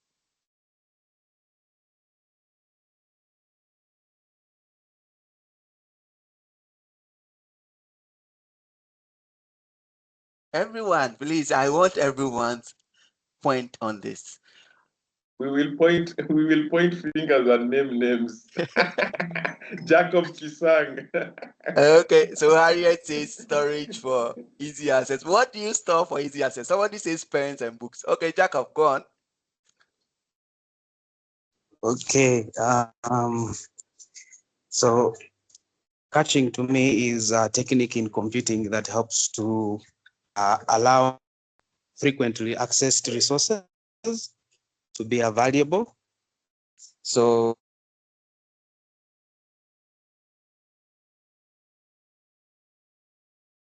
can someone hear Jacob, or I'm the only one who lost him? Terence, am I audible? Loud and clear on my end. Okay, so we lost Jacob. So my question is, what actually do you cache? Let's forget about the computing stuff. Because if you understand caching in your home, there is no need for you to even think of the computing. You actually understand how that works. Okay, Isaac says caching is temporary storage for access. All right, so you use firewood to cook. Those of us in the village, I live in a very typical village, like a forest. So we use firewood. Sorry for the environmentalist. I'm just kidding. You see, if every time you need to cook, you need to go to the forest to go and get firewood, right? Go and look for dead trees and twigs and blah, blah, blah. So how do you catch that? When you go, you don't bring one stick. You bring a bunch, a lot. You come and keep them in a storage place so that whether it's raining, shining, whether you are tired or hungry, you can easily access them closer to you. That is catching.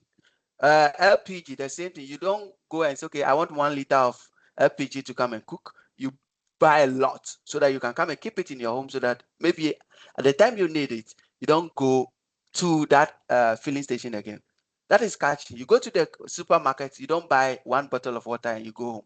You buy a lot so that you keep them closer to you in your room. So if it takes you 10 seconds to get to the supermarket, now it's taking you a second. You didn't get the thing.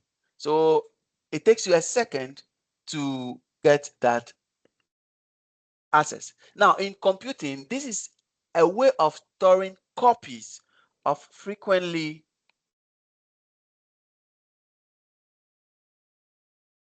accessed what? Data in a temporal storage. So one, we use frequently accessed data in a temporal storage location, and that temporal storage location is what we call a cache. Temporal storage. That's what we call a cache location. So that what happens is that they can be used for quick retrievals.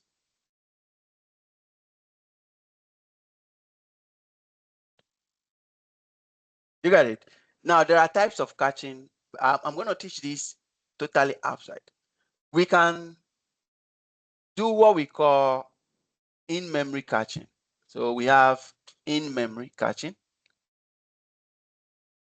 Who can guess where that data will be, the temporal storage location will be?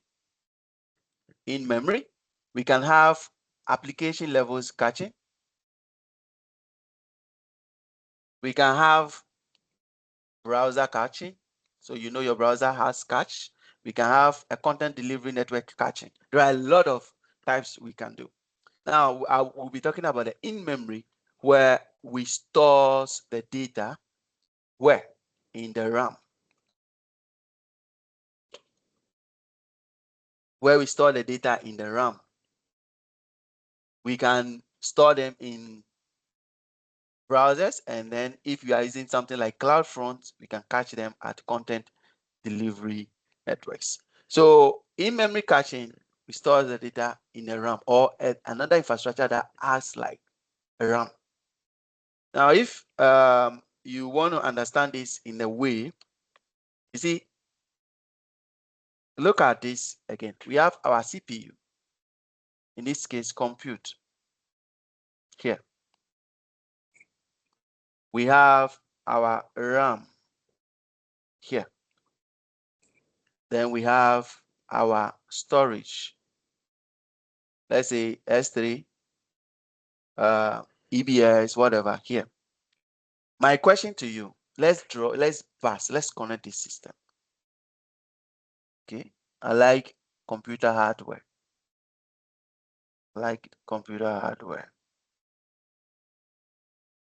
Which of these can the CPU access faster? The RAM or the storage? The RAM. The RAM. So if you are retrieving data from the RAM, it will be faster. That is why when you in your computer, when you load something, the application that is actually moved from your storage into the RAM. So if you have a smaller RAM, your computer will be freezing because the computer first choice of data is here. In cloud, the same thing happens. We have another infrastructure that acts as a cache so that we can retrieve that. So we have our application here retrieving data from a data store. Back and forth, think of the data store as a storage. Back and forth, fine. But how do we speed that up? We can put a cache in there to reduce the time. So frequently accessed data will be put there. And caching is very suitable for data that is not changing that frequently. Okay, this improves performance, scalability, and then resilience of your data. All right, so there are caching services in AWS. Give me one example of one service that is used for caching. I just mentioned one. Who can remember that?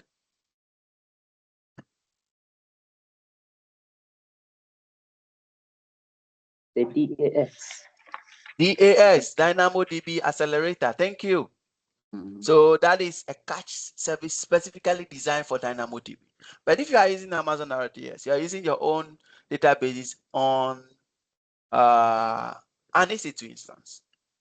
There are other AWS services that you can use, like Amazon Elastic Cache. So Elastic Cache is a fully managed. So this is fully managed. It's a fully managed. It's a fully managed service. Okay. That allows you to cache data. It supports two modes. We have the Redis and then Memcache. We'll be looking at that. This allows low latency access to your frequently used data. So you can see the same analogy about the caching here. All right. So we will have two types of Elastic Cache. I'm going to do this without this. We have two types. We have Redis, and then we have the Memcached. Who knows the difference? Who can tell us the difference between Redis and then Memcache? These are the two types of caching that you have under the Elastic Cache service. It supports two modes. What do you think is the difference between them?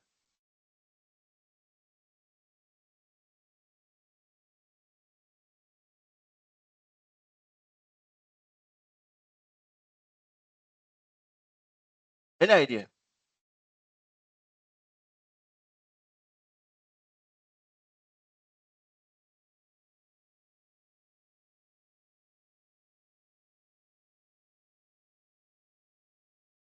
I can see Jacob is writing.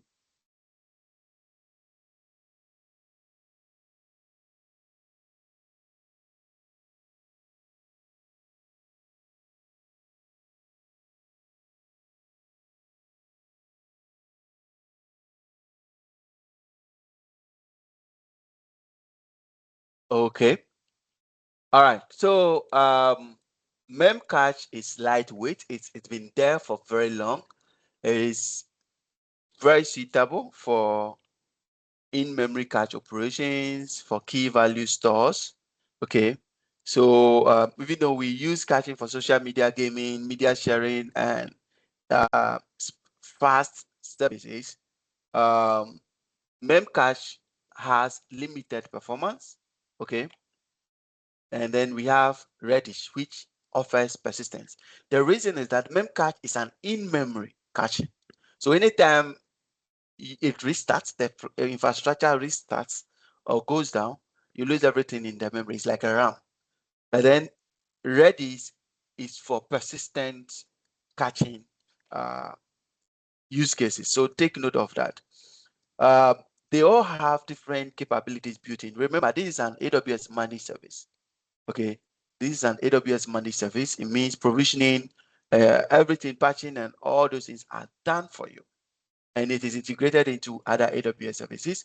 But then use each one based on your use cases that you want to use. So yes, thank you. Jacob says Redis is an advanced caching. Yes, replication, clustering, all these things happens with that. Then Memcache is simple, very fast, okay?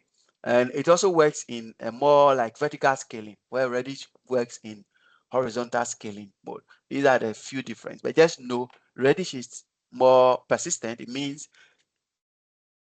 the way it stores your cache data, it doesn't lose it when it lost power. But Memcache is like an in-memory, like a RAM. So when it loses power, you have that data to lose. And that is what you need to know. All right. So they also support multi-easies. And anytime you see Elastic in AWS, Elastic, just know that there is high availability, auto-scaling implemented in there. So you can use different scaling methodologies in there. So as you can see, with Memcache, you will see something here. All are there and they have an API that your application talks to. So in case this is dead, you lose everything in there. But with Redis, the architecture is a bit different. Okay, with Redis, the architecture is a bit different because it works with horizontal scaling. Okay, usually when you use Redis, it's for difficult, very complex use cases. Okay, so if you have complex data sets, you use Redis, and this is what I mean when I say, okay, let me show you. Redis has a different architecture here. So here you can see Redis is more or less like Amazon RDS, where we have the primary databases and then read replicas and standby database instances, unlike the Memcache where everything is clustered at one place, and then they have a single API that your application interacts with. All right, so sometimes compliance needs can determine which of these you use. Okay, PCI, DSS, that is the payment card industry. If you have the application that collects credit card information, then you would need to use Redis because it must be compliant with this. If you have HIPAA, your application needs to be HIPAA compliant, then you can use Redis. These are compliance standards. HIPAA is healthcare information as well. So it is managed just as relational database service is managed. All right, any question or thumbs up for me to continue?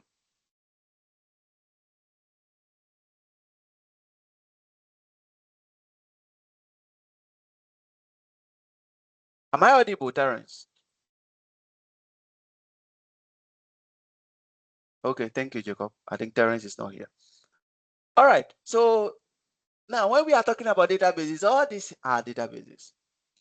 RDS, DynamoDB, Classic Cache is for databases. There are other databases as well, like Amazon Neptune. And Neptune is what we call the graph database. You use Facebook, right? Everyone uses Facebook. There is Amina here.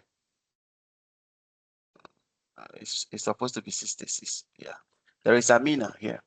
Amina is a popular social media personnel. Amina's friend is Jacob. So there's Jacob here. So Jacob is Amina's friend. There is Isaac. And Isaac is Jacob's friend. Is it fair to say Amina is also Isaac's friend?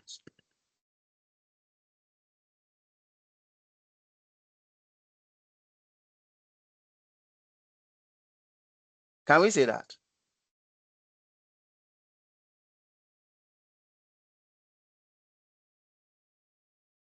Oh, come on, everyone. Am I audible? Yes, you're audible. So can we say Amina is Isaac's friend? Yes, through Jack. So you know the law of relativity. How do you know that? Graph databases allows you to store and navigate relationships between data. So if you pick the social media platforms, their data is saved in graph databases. And that's how you can see people you may know. Every day Amina wake up, people you may know. Isaac. Every day Isaac wake up, people you may know. Amina. Because he knows there's a relationship. Even if it is dotted, there is a relationship. So if you have search data, okay, or you have search applications, then, or you want your application works like a mind map where each idea connects to another, then AWS Neptune is the ideal database for you. So for social media networks, recommendation search engines, fraud detection, you see, you can easily perform queries on it. It has query language tools, query tools like what we call Gremlin. So it has Gremlin, SparkQL that you can use to perform these advanced map queries on the data. How does this work in fraud detection? We know the same relationship. So if your friends are bad, you have 4 or 5 bad friends, there is a 6th one, and that's you. So be careful on social media who you follow. I think currently there some embassies want to use that. if you apply for student visa and all those things, they would cross-check your social media followers or the people you are following. And they use these graph databases to do that. Also in marketing, you see, okay, people also who bought this earpod also bought this dress. How does that work? How did they know? It's graph databases that are doing all these things behind your back. All right, so they are used in recommendation engines for products and users, and that is what Amazon Neptune is. I'm teaching in a very simplistic way. So we have the Gremlin as the query language. Okay, we have other query languages, the Spark here, that you can also use to query the data in there. This is just a high level in there. It also have clusters, instances, and storage. So we all know what a cluster is, don't we? Do we know what a cluster is? Just put yes in the chat. One in the chat if you know what a cluster is. You can touch on it. I don't know what it is. Okay, so when you have a group of instances, okay, that are working for a common goal, that is a cluster. You got it? So say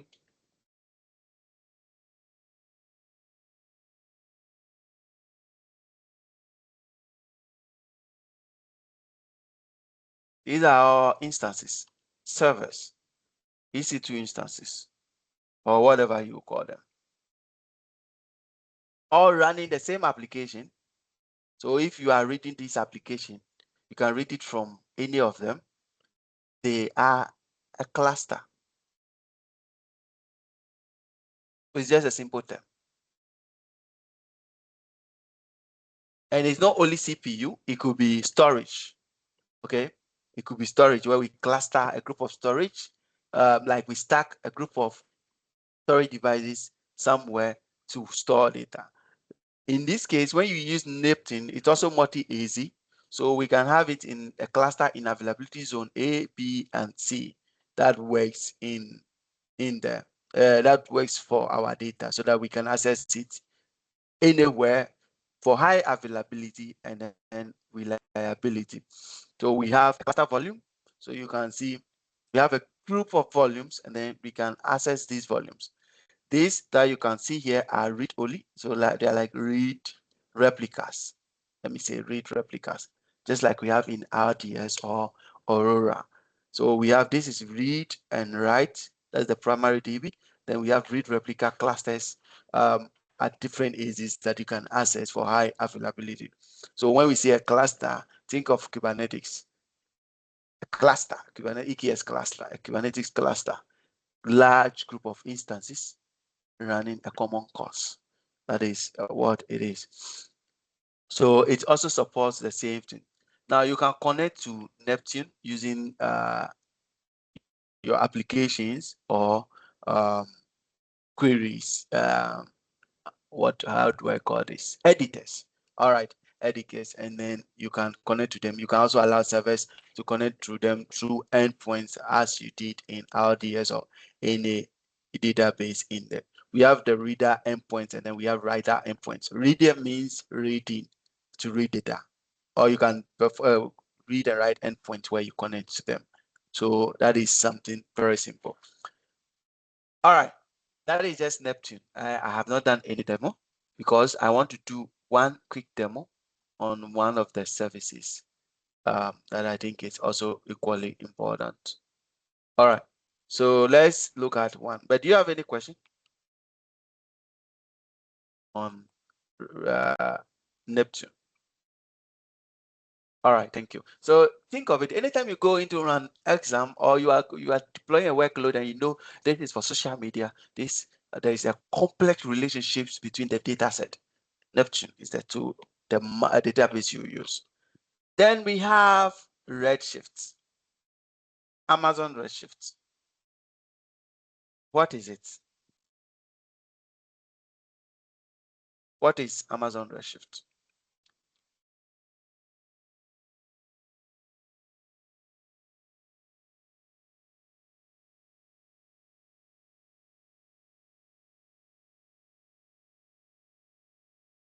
Yes, I know someone who say data warehouse. What is a data warehouse? We are beyond the semantics. Okay, what is a data warehouse? Warehouse. Anyone? I need someone to unmute and tell us what they think a data warehouse is.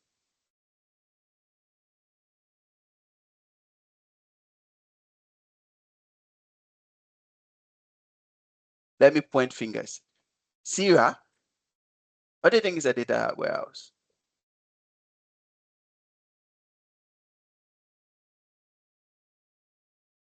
I don't know. It's just for you storing large data. For data analysis. I don't know. All right, thank you. Storing large data for data analysis. All right, thank you. Any other person? Harriet says archival. That's very simplistic. It's very simple. I can't make anything out of it. You could add more flesh to it. It's like you just hand me over the bone. Add a little bit flesh, please. Who else think? Serverless. Okay, serverless. Thank you, Sarah. Thank you very much. That's also thoughtful. All right. So when we say a data warehouse, remember a database is for storing structured data, right? A data warehouse, think of it as a database for databases or a data store for databases. That's the right thing. So let me draw this, and then let me use the blue color to represent databases. I have an RDS database somewhere. My data is my data in it. I have a database from, let's say, another service. Okay, there is a data from another service, a database from another service, MySQL from somewhere, different databases. But you see, they are all independent, working on their own. Think of a warehouse. When you see a car warehouse, what happens? You have individual cars, but you bring all of them together into a warehouse, or like not a simple garage. So you combine the data from all these data sources into a warehouse. Terence, thank you. So Terence says where database are kept after they are retired. Yeah. So thank you very much. So you combine all this data from a data warehouse so that you can perform analysis on it. As Sarah says, analysis. You can perform any tasks you want on them. It could be sales, support, marketing. All these databases are coming back into a warehouse where you can now see, okay, let's go into our warehouse. How many televisions do we have in it? Okay, how many cars do we have? How many ships do we have? How many airplanes do we have? That is what a data warehouse is.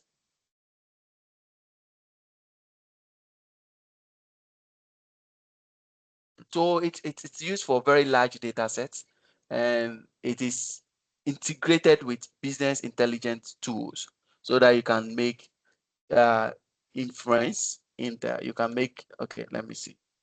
I don't think this user has proper credentials. Let me use a different user. Okay, let me use this user.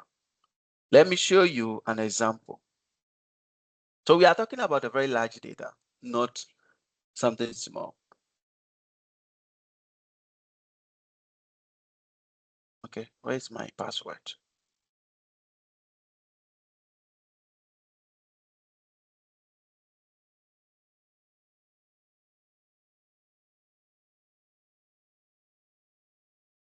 All right, so I'm going to Amazon Redshift. There are other things you need to know, like the Redshift spectrum. So Redshift spectrum, I'm going to put that in the chat. Someone should look up what it is. for us.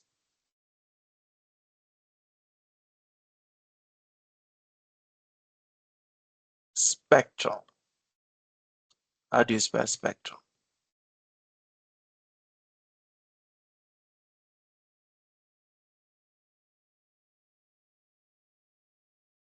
Because there is a question coming in. Now, Redshift, because it's a very large data source, data store, okay, data warehouse, not data store. There's a difference. Okay, it's a bit expensive. Okay, so be careful when you play with it, because when I go here, I can create a cluster. So if I click on create a cluster, that's going to run my warehouse, data warehouse. You see the node types that are here. Look at them. Look at the sizes. RA3 large. The storage is up to 8 terabytes per node. So that's for the cluster. Okay, because it's more storage focus. If you look at the other ones that are there, you see they are equally very, very high level, very large. So look at the RA3 16x large, up to 128 terabytes, sorry, 128 terabytes per node. Has 48 virtual CPUs. So you see there is some cost that comes in there. So there is AWS is actually doing an amazing job. There is the serverless option now, pay as you go. So let's go in. I'm going to Redshift serverless so that we just see how Redshift works. So with the serverless, I just create a simple serverless cluster, and you remember serverless is pay as you go. So I can use the default settings. I can use other ones. Okay, Jacob says Redshift Spectrum is used to run queries against data on S3. Oh, yeah, so if you don't want to load that data set into S3, you can use the Redshift Spectrum to run queries on it. All right, so that is one thing that you should know. All right, so let me just, I already have the serverless in there. So let me just run query data. There is a sample data in there. So this is a serverless dashboard. So once you have the serverless dashboard, you can perform simple queries on it. Now let's look at this. It's, if you are familiar with Jupyter notebooks and all those things, just like that. So this is our editor. This is the latest editor. We have version 1 and version 2. So there is version 1. If you created your own cluster, you have version 1 available to you. But then we have version 2. You see, you can create a database, a schema, tables, function. You can load data from an S3 bucket here, from a local file. Okay, it can be in CSV format. You can compress it or anyhow you want. So let me just cancel this one. And then we can run queries. Now, when you load the data, you can run queries on it. So take note of that in here. But I think I should have some pre queries that I've run already. Let me see.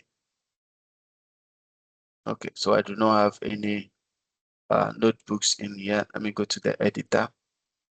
Let me create the data. Okay, I think there is a default database that I did not include in my cluster. Okay, so there are no databases. So you can create a database and let's call it test data. So this is quite expensive. So when you are playing with it, remember to clean up when you finish. Okay, You can create databases as just like, remember, RDS. You can also use AWS Glue to perform extractions on it.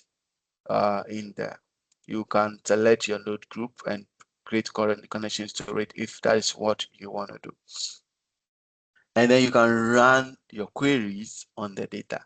Each query, you run it in the notebook. So if I click on the notebook, I can select the database and run simple SQL queries like select all from blah, blah, blah, and then I have that done.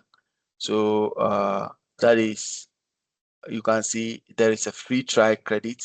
That's what I'm using for the serverless, $300 in there. You can use that to test your databases.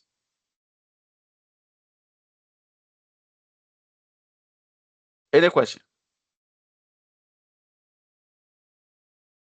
So after just showing you what that is, as I said, it is, and when you go to the exams, they always ask this question. It's weird why they ask that, but it is a petabyte scale. How much is a petabyte? How many gigs is a petabyte?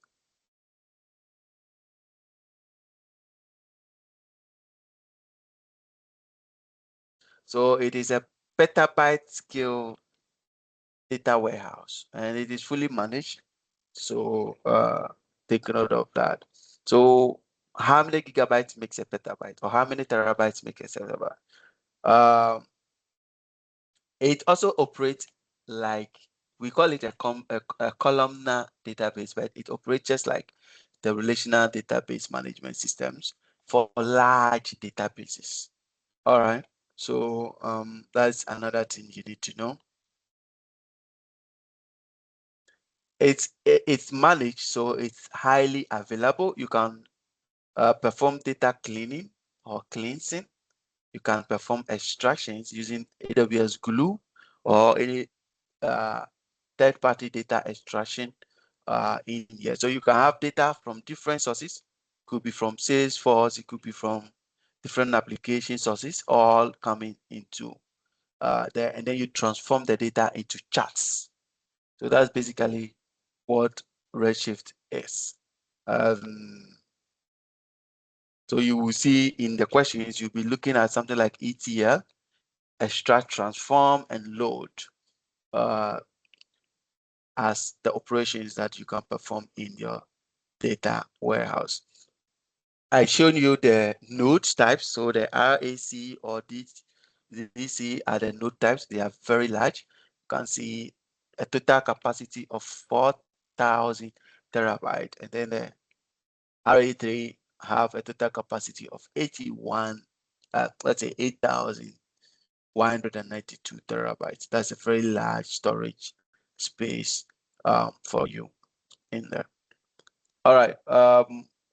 Am I audible? Or I'm speaking to myself? Very loud, very clear. Carry on, Joseph. On my end, you're very loud and clear. Okay.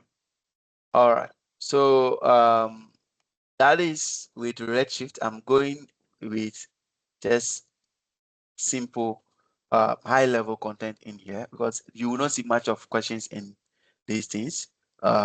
You would just need to know how that works and the use cases.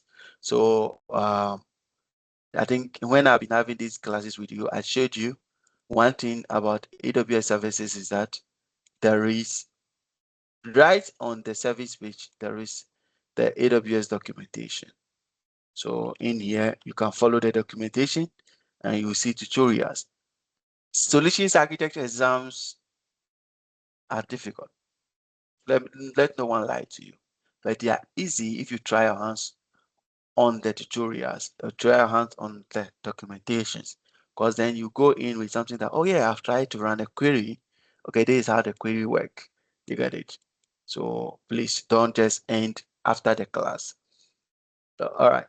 Then I'll look at another database that is there.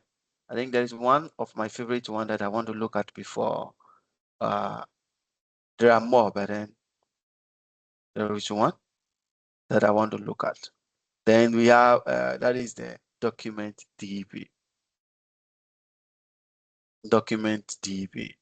All right, so let me see if I could get that. So when we come to AWS, we have different databases for different use cases. We have the Amazon Document DB, which is a document-oriented database for storing semi-structured data in JSON format. Remember, I mentioned DynamoDB as something that also works like a document DB. So this document DB is compatible with MongoDB. It's compatible with MongoDB. So it's managed just like any service we talk about today. It automatically scales, and then it also has IAM built, and it is designed for read-heavy operations. So if you have documents, think of these documents as folders or digital forms. You can use document DB for them. Now, there are other databases that you can work with. Okay, let me just do this quickly. So remember, document DB is for storing documents. In this case, JSON documents or JSON-like documents. It's compatible with MongoDB, which is another document DB compatible DB. So if you are using that on premises or somewhere, you can have that. Then we also have Amazon key spaces. If you use a database like Apache Cassandra, then key spaces is a compatible version of that on AWS that is for high velocity workloads. So it's also NoSQL. So when we are talking about NoSQL,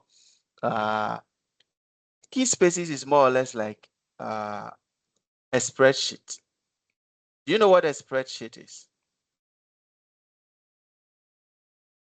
Give me an example of a spreadsheet.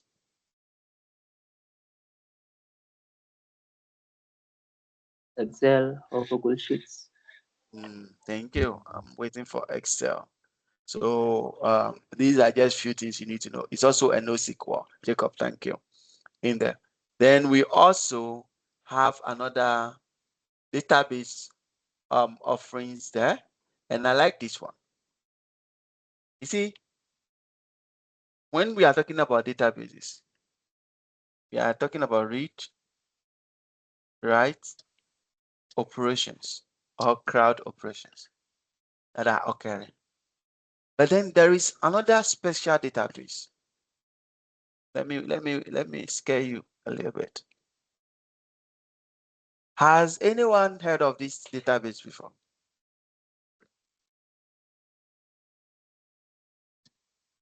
Yes, Jacob, go on. Yeah, so that is a quantum ledger DB that allows for immutable data. So that means if you want to store data that you need to be audited, like maybe a bank, then you can use a database for immutability. Exactly. Yeah. Exactly. Thank you.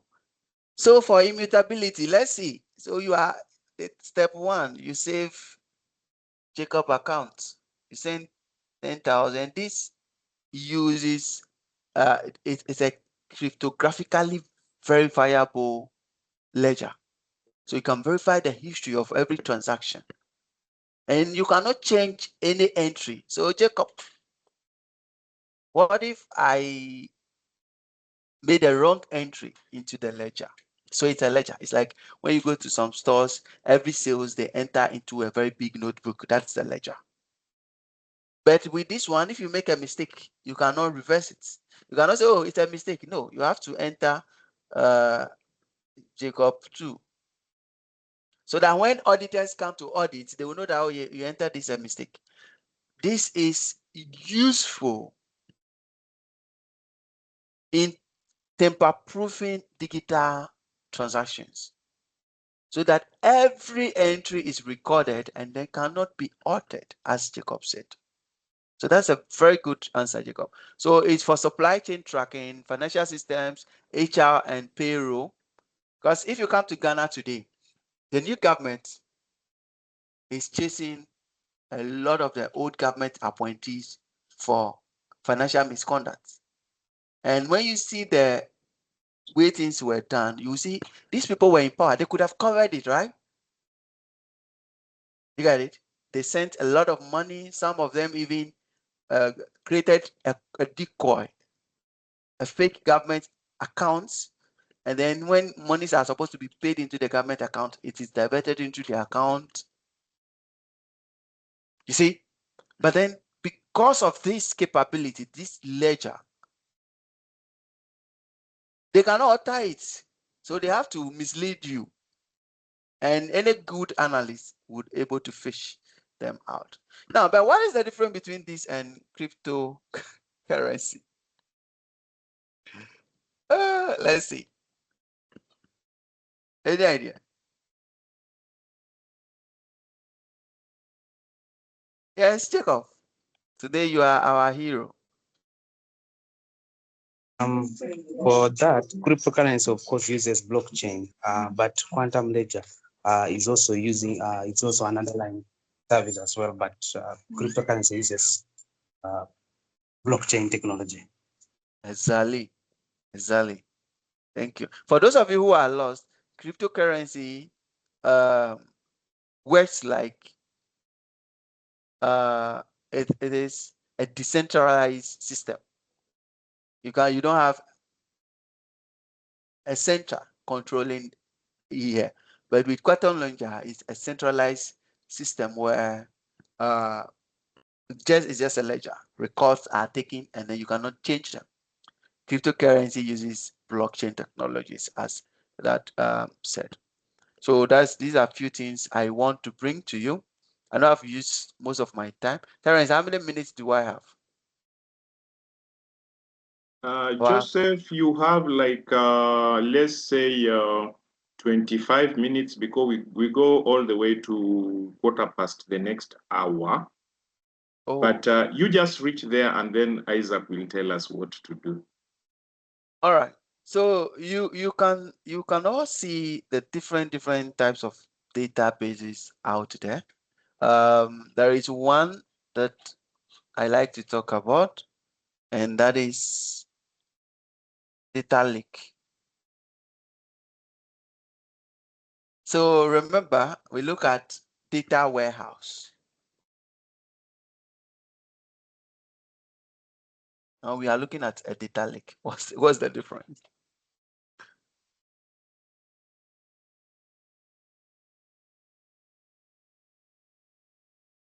Anyone?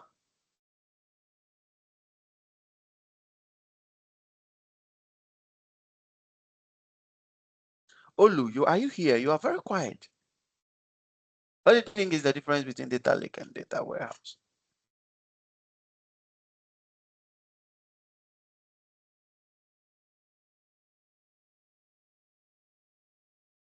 Oscar, I haven't heard from you.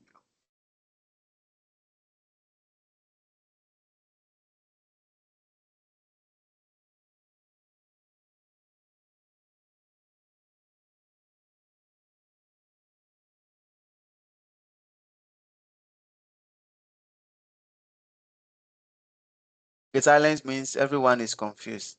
They sound like a lake and a warehouse. Yeah, I see you are going. Yeah, I would say a data warehouse is ready for analysis, whereas a data lake is different sorts of data put together. All right, thank you. So ready for analysis because it contains structured It's data. structured, yeah. Yes, thank you. That's a very good answer. Then data lake is just a centralized storage that holds raw, unstructured, or semi-structured data at any scale. And these data lakes, when we talk about data lakes, think of S3. It's S3, the technology behind it. Okay.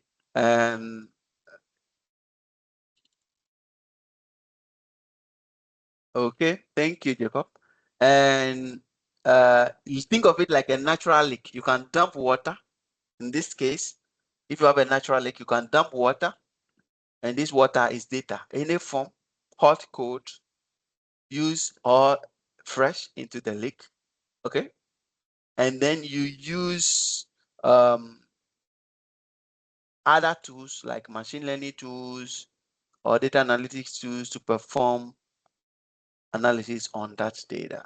So you want a data store or a storage to store large chunk of unstructured raw data at a very large scale, then data lake is what you use. You understand? So data lakes are cheaper. They're very cheap because remember they are using S3. Data warehouses are a bit costly than data lakes. Remember I showed you that. All right, so there is a question. What type of data do we save in data lakes? Data lakes, we can have videos, we can have logs, lots of logs. With data warehouse, we can have reports, we can have sales data, we can have products and all those things. Business intelligent information or in them. So think of the two as I will leave that here. A data lake is like a messy garage, a very congested garage. You can store anything in it. A data warehouse is a clean labeled storeroom. Okay, and you have to sort the stuff and put it in it. I'm teaching this in a different way. So I have got a question for us to discuss, and this is an open forum. Everybody, I'm going to hear from you. So why can't just we store everything in a data warehouse?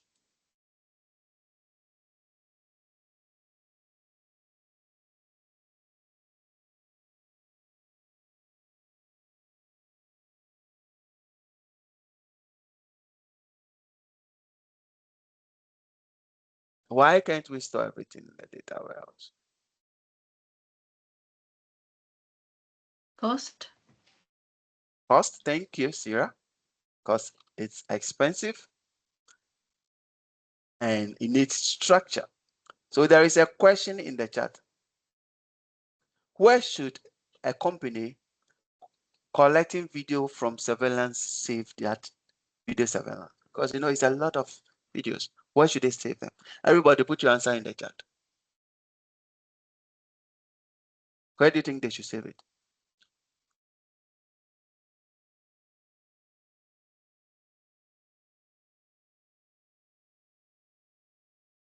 Can you see it?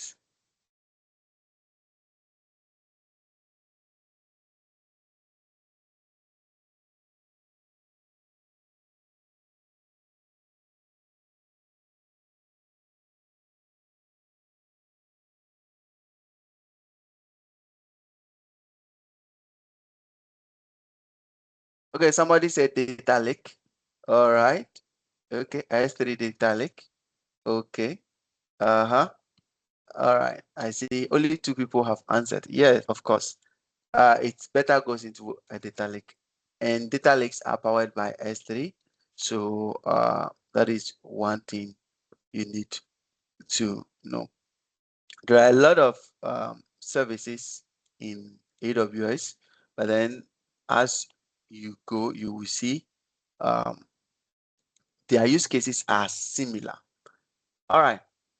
So let's look at something here. How do we build a data lake? You need to have a source of data. Where is the source coming from? Probably you need to ingest that data. So we can ingest the data from services like Kinesis, data streams, okay? Or we can upload that data. And remember, the moment you see upload, you know it's S3, okay? So you can store the data, and then you can use AWS services like AWS Glue to extract or catalog the data. You can query the data using Athena. You can use Redshift spectrum. You can also visualize the data using QuickSight. You can use Tableau. You can use Power BI to visualize that data in there. So that is what I have for you today. Any questions, any suggestion, any comment? Or I hand over to Isaac and Terence. Thank you.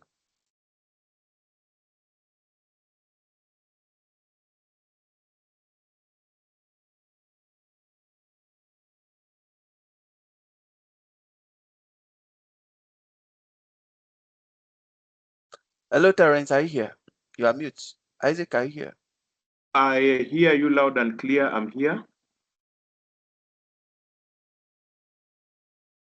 You are loud and clear, Joseph. Yes, that brings me to the end of my Just session. in time. And we will, okay, let me come on to video now that our class is over. Thank you, Joseph, and extended thanks to also our good friend Albert. Isaac, we are essentially through with the databases, and next weekend is Knowledge Check 1 and Knowledge Check 2 for databases proper. Is that in order? Okay, that's fine. Noted. And did I give out all the reading material that is required for databases? Because that is what you people will be dealing with, and then we come for the knowledge check next weekend. Yes, you did. Okay, I'm happy. If that happened, then I'm happy. We are well placed to complete the labs we need to do to simulate in databases, to complete practice chapter quizzes, and then come and finish our own knowledge check 1 and knowledge check 2. Guys, you can see we are moving pretty fast. I think we've already done compute, we've already done storage, we've already done networking, connectivity, and content delivery, and now today we've wound up on databases. After knowledge check 1 and knowledge check 2 for databases next week, things will become slightly theoretical. We'll go into the theoretical world of AWS with high availability first. I think we'll tackle high availability. Then after high availability, we will tackle architecture. But we'll start with maybe, I don't know, we might do high availability and architecture 1. And then architecture 2 will come the other. So that is the roadmap that lies ahead. Jacob said he's traveling. Isaac, are you people on track, and is everything coming on okay? Yeah, I believe we're on track and everything is going in alignment with the planned schedule. So yes, we're on track. Isaac, I received a message on text, and it is what I was engaging in while this class was going on. And somebody challenged me, and I think I'm not the one to be challenged. It's you to be challenged. Me, I can only help you. You are the boss here, especially you, Brenda and Darius. Let me just be very plain and quote verbatim what the person said. The person said that Uganda is a mature community. They did a boot camp for CCP last year. They've done a CSA boot camp this year. They should do a community day next year. Then I was like, I can only help them do it, but they would have to, I mean, is it what they want to do? And are they willing to go down that path? You know, you came to the first Kenyan Community Day last year, and you have got people who support you. I hosted, I mean, the guest of honor I hosted in Kenya last year is the permanent secretary of your Ministry of ICT, a very supportive person. So you've got friends in high places. So, I mean, if you want us to help you on that process, I am here. I've got powerful people who are well grounded in technical content, like the Josephs of this world, the Alberts of this world, the Juniors of this world, plus many others inside AWS and outside AWS and in corporate the corporate world spanning from London to Cape Town. So I don't know. Agree to that I don't comment. know. We should be, yes, I agree. We should be like thinking around how we can maybe have an event day or something to start off, like together the I mean, you can have one monthly, let's say at least 1, 2, or 3 in-person monthly meetups this year. But maybe in another forum, we can sit down and you start building your concept paper. That is, we are not saying you do it tomorrow. It could be done a year from today, like let's say March, April, May next year. But upfront, you need to build a concept paper and then build a team around yourself and then make it happen. Other people have made it happen. You saw Adeline and Mark and our other friend, I'm forgetting his name. And Pauline. Yeah, you saw them last year. Pauline, they did it. Yeah, we shall get there. Did it, and it shook the AWS world thoroughly. And this year they've done it again today. Much better. This year is much better. Yeah, so what I'm saying, you can do your first one, and we are here for you. Hey, the Ugandans, what do you think? Harriet, what do you think about what we are saying? You know, this is your Oscar, Harriet, Jacob, this is your event, not mine. I would only be coming to support you with my experience, with my networks, with my contacts, with the corporations that we can raise money from to do the needful. But you are the ones who will do the donkey work, but we can help you. So I don't know. Definitely. I don't know. So we shall sit down. We shall sit down there. We shall sit down with the team and come up with a plan how we can get about this. So the thing is, you need to build timelines, and then one, we start with the end in mind. What are the, like, let's say 3 appropriate days when it can be done next year? Then you work backward to where we are. And the person who is pushing it very hard is saying she believes you can do it. I don't know if you know her. It's Nelly. It's Nelly who is pushing me hard. We can do it. We can do it. Yeah, she says she believes you can do it. And me, I have faith in you. I mean, I've seen you in Nairobi. I've seen you there. I've seen you everywhere. And I know you can do it. And you even normally do other impossible things that I don't want to mention here. Hey, the guy runs 40 kilometers. I don't know, he's riding bicycles, he's swimming in I'm like, what the hell? Yes, that's what I was also telling him, that those man, are the you are things I trying used to do when I was young and restless. So carrying out just a one-day event, I'm wondering what's that to him, you know? I mean, the guy, I don't know. I know me, whenever I'm having a beer with him in Nairobi, I always tell him, the most difficult exercise I do in my life is to lift a beer mug from my table to my mouth. I can't do that. No, I don't ride bicycles. You guys have to join me. Yeah, so I believe you. So maybe Albert, I mean not Albert, that is Isaac, we can start slowly, we can have an alignment, you can start building concept papers. You see, there are people who want you to do it and they are pushing. And in fact, as I speak to you, you know, it's not only pushing, the person who is pushing me is telling me I am willing to come there as a sponsor. These are Kenyan and you guys are in Uganda. Look at that. Really? So you are already steps ahead of other communities. So we are going to make it happen. So I've thrown the dream to you Ugandans. You can run with it and then we can see how we'll support you. Because they're saying your community is very mature. You are doing big things, but you can do bigger things. So we are here. We've always been together. We always support each other and we can make it happen. Huh? Such that when big important guests like the one who is in Nairobi today is there, he should not just leave Rwanda. He was in Nigeria, then he went to Rwanda, then he came to Kenya, then I don't know, he's going back to the US. Why shouldn't he pass by Kampala? Kampala. It's up to you, Isaac, to give him the compelling reasons for him not to bypass Kampala. We're going to pull it off. So we need to pull it off. Maybe you'll start with your in-person alignment and doing maybe an in-person event, 1, 2, 3 in Kampala. Then maybe one day we can invite the like of Velizwa or somebody important, if not Velizwa, just somebody else whom can even do also his or her one-day in-person thing. And then eventually, we can graduate to having the first inaugural AWS Community Day, Kampala, Uganda. Jacob, you have your hand up. Yes, Teres. So I was just asking, maybe Isaac can chip in, but I know he had given me a task around hands-on, but I don't know how that has been handled by other different teams before. Now, Because the I did hands-on meaning, just elaborate a little bit. yes, hands-ons for AWS. So like now we are doing. There's a lot of the instructor-led classes, but it needs us a little investment on your part. And Isaac, you can bring people's hearts and minds together. We tackle this soon rather than later. This meeting done. So yeah, Isaac. Maybe we can start by inviting a few people we have in the engineering team for some of the monthly meetups.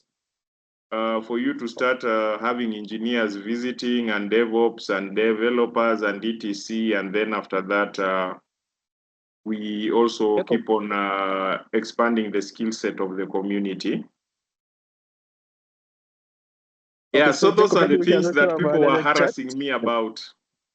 Okay, no worries. You're going to take it up. So they are really convinced that you guys can do it.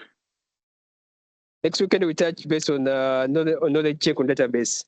Yes, and then the other week we will be moving to. I think the other two upcoming sessions will be heavily theoretical because they start going on the design side of things. We will start after the knowledge check for databases. We'll start with things on high availability. Then we'll go into architectures. And I think we'll have architecture 1 and architecture 2. That module is big.